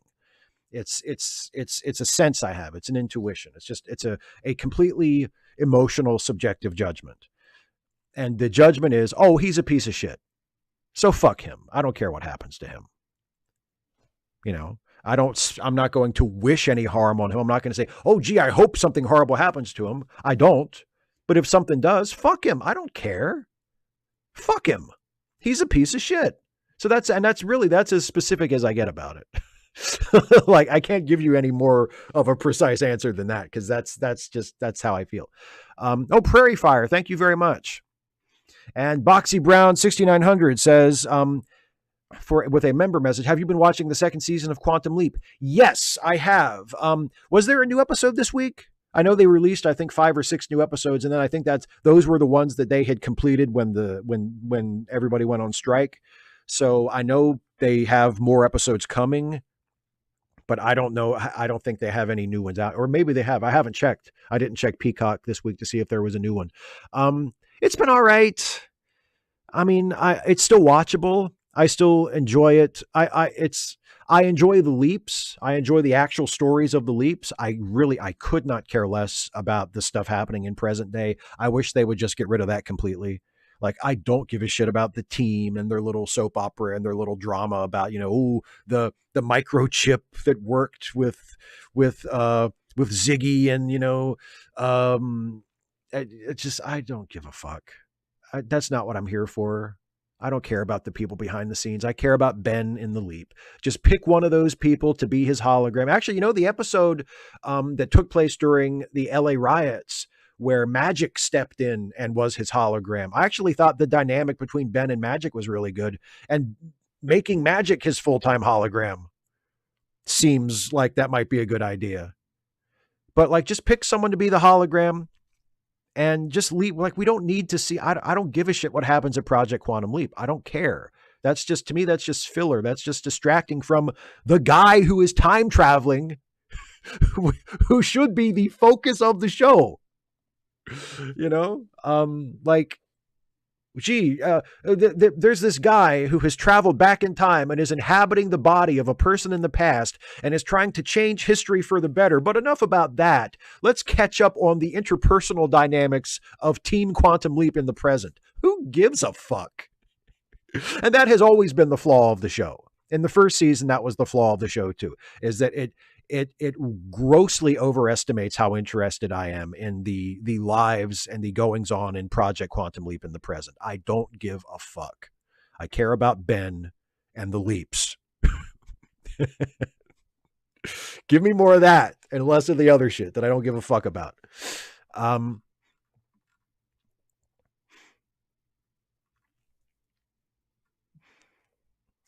David Colby says, the wild thing about DS9 season 1 so far has been how we took a TNG script and lightly edited it, it feels. Yeah, to an extent. I mean, and I think there are a couple episodes that, I mean, that may basically be the, you know, that may basically be the origin story, you know, like they had some leftover TNG scripts and they were like, we can make this a Deep Space Nine, right? And that's kind of what they did.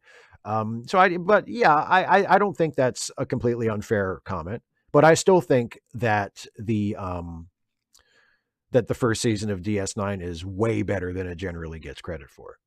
There are some really good episodes in that season.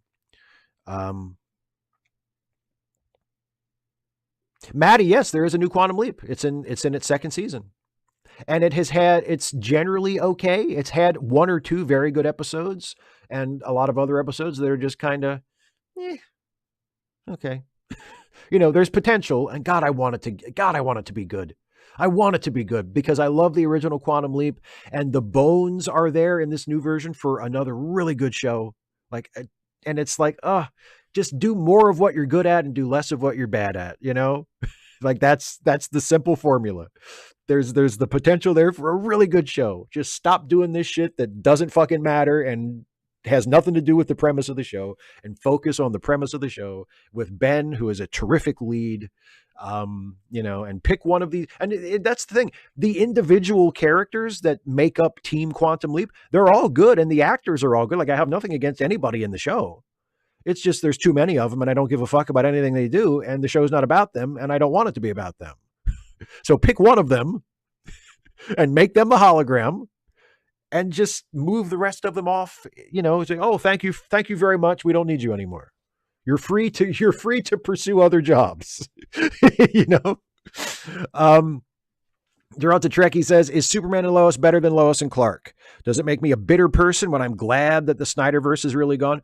No, if it makes you a bitter person, then I'm the same way. I'm glad that the Snyderverse is gone too. Fuck the Snyderverse and fuck Zack Snyder. No. Is Superman and Lois better than Lois and Clark? At its best, I think it is. Yeah. Yeah. And I love Lois and Clark. I think Lois and Clark was a terrific show. I still go back and watch it from time to time to this day and think it's great. But I think Superman and Lois is probably the best version of Superman and maybe the best version of Lois Lane that I've seen on TV since the Christopher Reeve version.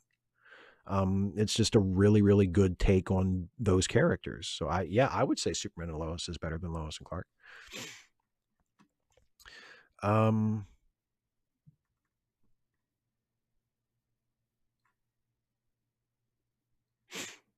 Steve George says, you're equivalent to a Stephen Colbert fake conservative should be doing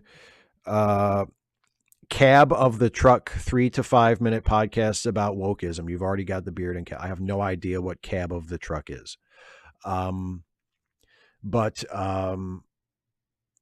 the conservative guy is going to be in another video. I'm shooting another one of those tomorrow. That will probably, at this point, I think it's going to go up on Christmas Day because Christmas Day is a Monday this year. So I think it will probably go up Christmas Day and it is Christmas themed and I'm shooting it tomorrow. Brian Baker says, are you going to watch the Monk movie? And did you watch the last episode of the Frasier reboot? Yes. And yes, I do want to watch the Monk movie. I am curious to watch it. I was a fan of Monk when it was on. And yes, I did watch the last episode of the Frasier reboot. I thought it was all right. I felt like the farcical elements were a little too forced.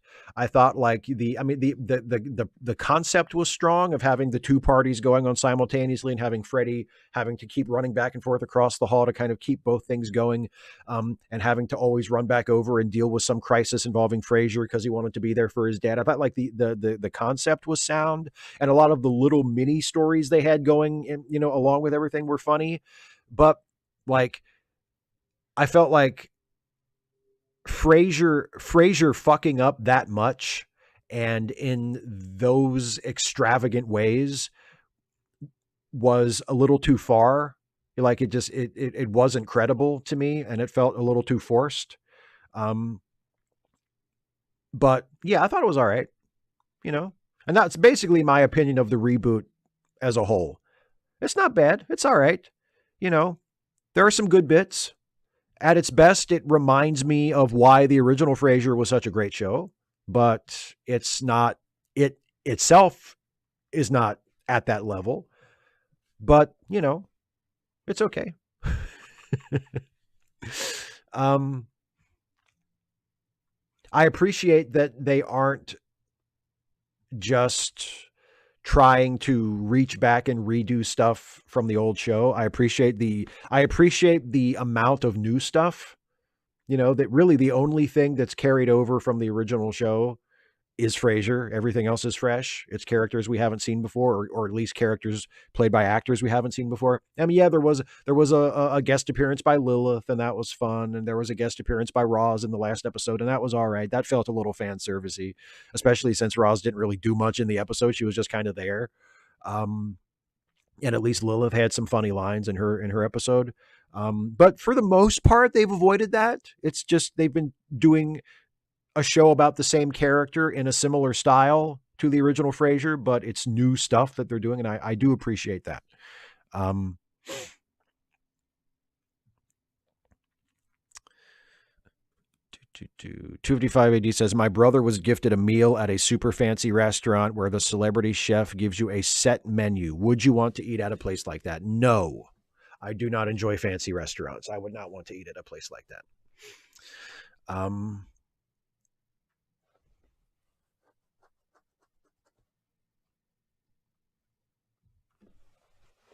Yeah, Boxy Brown says, I wish they'd just focus the two main characters. Yeah. I just, like I say, make it Ben and what's his girlfriend's name? What's his former fiance's name? I can't even think of her name now. Addison. Make it Ben and Addison, or make it Ben and Magic, or make it Ben and Ian, or just Ben and somebody. Pick one of those characters. Like I said, they're all very nice, likable characters played by really terrific actors. Pick one of them, say, okay, you're the hologram, you're the Al, and Ben is the Sam, and let's just do Quantum Leap. But, for a new audience in a fresh way with new characters and new situations.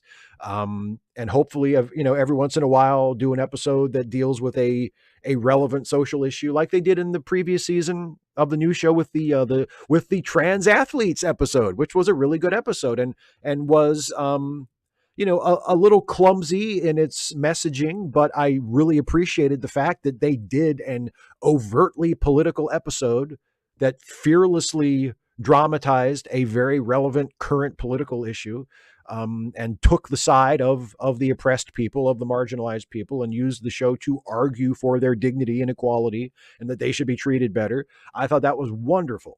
I hope it does that again at some point this season. I wish it did it more often. I wish more shows did that more often. I thought that was great. So I wish, yeah, like I said, focus on the stuff that's good and phase out the stuff that doesn't work.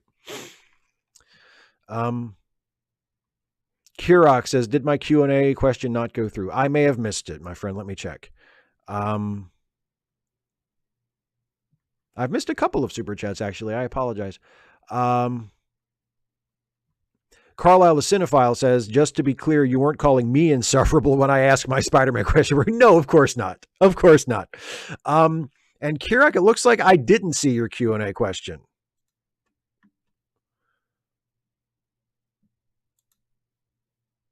Yeah, I didn't. Yeah. I mean, do you mean your patron question? I answered that way back when I answered all the patron questions. Hey, Fallout 2 Forever, how you doing? Paul Lavoie says, on Star Trek, Q is a redeemable character. Yeah, but only because he's funny. Only because he's so goddamn funny. Like, John Delancey makes him redeemable through his performance. Like, Q, based on the things we see Q doing in the show, I'm not sure if he's redeemable. But through the magnetism and charm of the actor, I think he's redeemable.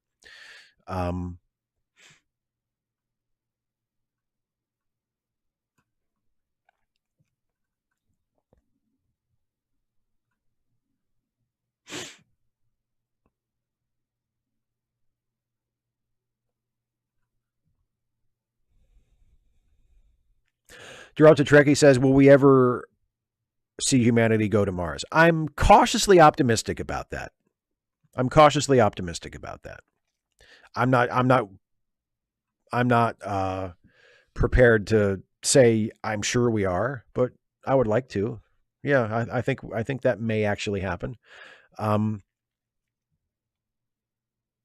And Steve Schmeling says, is there an Adventures of Superman episode you'd like to see adapted for modern audiences?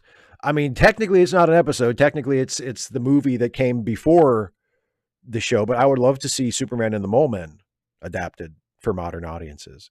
There's some other episodes too, from the show that I think would make good, like more modern. Actually, some of them have been, like the Panic in the Sky was adapted for a comic in the 90s. I'm pretty sure that was about Superman, destroying an asteroid, coming to Earth and losing his memory, and and then eventually regaining his memory in time to fly back up and destroy the asteroid for good. I'm pretty sure that was adapted, or at least they stole the title. Maybe, I can't remember if the comic actually used something resembling the story of the episode, or if they just yanked the title because it's a cool title, Panic in the Sky. But that's a good episode. Yeah, I don't know. Anyway, it's after 8:15, so I'm going to wrap things up. We've been going for a little while.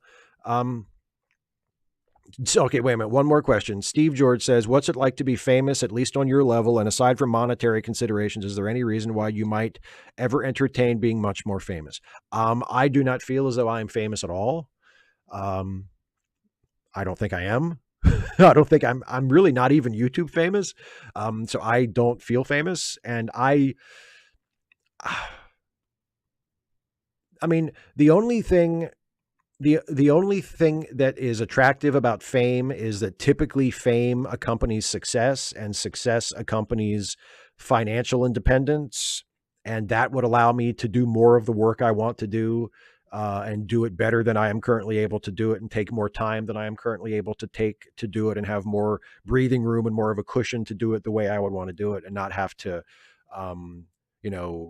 impose the limitations on myself that I currently have to oppose because of the amount of money and resources I have available to do it. So that would be the main benefit of it. And of course, and the potential that the work will reach a larger audience and more people will get to see it. But other than that, I have no desire to be famous, like just for the sake of it. Fame just for the sake of it doesn't appeal to me at all. And it's kind of not what I want. I don't really think I would like being like famous to the point where people are recognizing me when I go out. I would hate that. Kirok 2011 says, why does everyone have a hard time believing that humans can interstellar travel at some point in the future? Because the speeds necessary for that are impossible. By our current understanding of physics, we may reach a breakthrough at some point that will allow us to travel between stars. But at the current level of technology and the foreseeable level of technology that we are likely to develop in the future, and the principles of physics as we understand them, traveling from star to star is essentially impossible unless we put crews into hibernation in a way that is able to artificially extend their lives, or basically freeze the crew, and they're asleep, and then they wake up when they reach the planet, and by that point, everyone that they ever knew on Earth is dead, or we do a generational ship or whatever. And that's kind of the same problem, where the people that leave are not the people that are going to get there. Like, just the speeds necessary to do it are impossible. So it's not likely to happen, barring some major technological breakthrough. Steve Schmeling. Exactly. All right. Thanks, everybody. I'm going to do my wrap up. Don't forget, as Geek put in the chat earlier, charitylinks.page and the various funding links for our friends who need a helping hand. As for me, don't forget, you can support this channel by becoming a patron at patreon.com/Steve Shives, or becoming a channel member by clicking the join button. For either one of those at any level, one of the perks you unlock for yourself is you can submit questions ahead of time for these Ask Away streams, and I answer those questions at the beginning part of the show, where typically almost never. I would say as a rule, I don't look at the chat. So keep that in mind when you're composing your question, whoever you might be. And in addition to becoming a supporter of this channel and being a patron or a member, you might also enjoy something that I do off of YouTube, which is co-host a couple of podcasts. These are part of the Let Me Listen family of podcasts. There is the Late Seating podcast, the movie review show that I co-host alongside Jason Harding, where we take a look at classic films and see if they deserve their reputations, be it good or bad. In our most recent episode, we are reviewing the 1960s sex kitten sci-fi classic Barbarella, starring Jane Fonda. And coming up in the next couple of weeks, we have our Christmas episode, which of course is our annual commentary track episode, where we record a commentary track while we watch the movie, and then you download the podcast and listen to us while you also watch the movie, and we can all watch the movie together, and you can listen to me and Jason complain about it or make fun of it or whatever, or just talk over it. And who doesn't love that? Also, in addition to Late Seating, there is the Ensign's Log podcast, which is the Star Trek comedy podcast that I am on alongside Jason, and the brilliant and hilarious and wonderful, even though she totally screwed me on the question she asked me this time, Dana Cole, where we play characters serving aboard a certain Federation starship on its certain continuing mission. We are currently in our, are we in our 5th season? Or our 6th season? We're in our 6th season of the Ensign's Log. But anyway, we have a new episode of that coming out next week. So if you enjoy Star Trek, if you enjoy my Star Trek stuff, if you enjoy funny Star Trek stuff, irreverent Star Trek stuff, I think you really will enjoy the Ensign's Log. So check it out. It is linked in the description as well. And I believe, I clicked the wrong thing. There, now they're both gone. They can't hurt you anymore. So yeah, that's it. Kara, it's nice to see you. I'm glad you could make it. Well, David, if you can get to relativistic speeds, you can make it in a relatively short time. Relativistically. Yeah. Relatively short time, meaning what, from here to Alpha Centauri in what, 4 or 5 years? Anyway, that's it. So thanks everybody for joining me once again. I will be back in 2 weeks to do this again. And Dane and I will be back this Wednesday for Trek Reluctantly. We're watching Deep Space Nine again, so join us for that, and you can watch along with us. And yeah, that's it. Take it easy. Have a good night. Have a good weekend. And I will see you next time. Bye, everybody.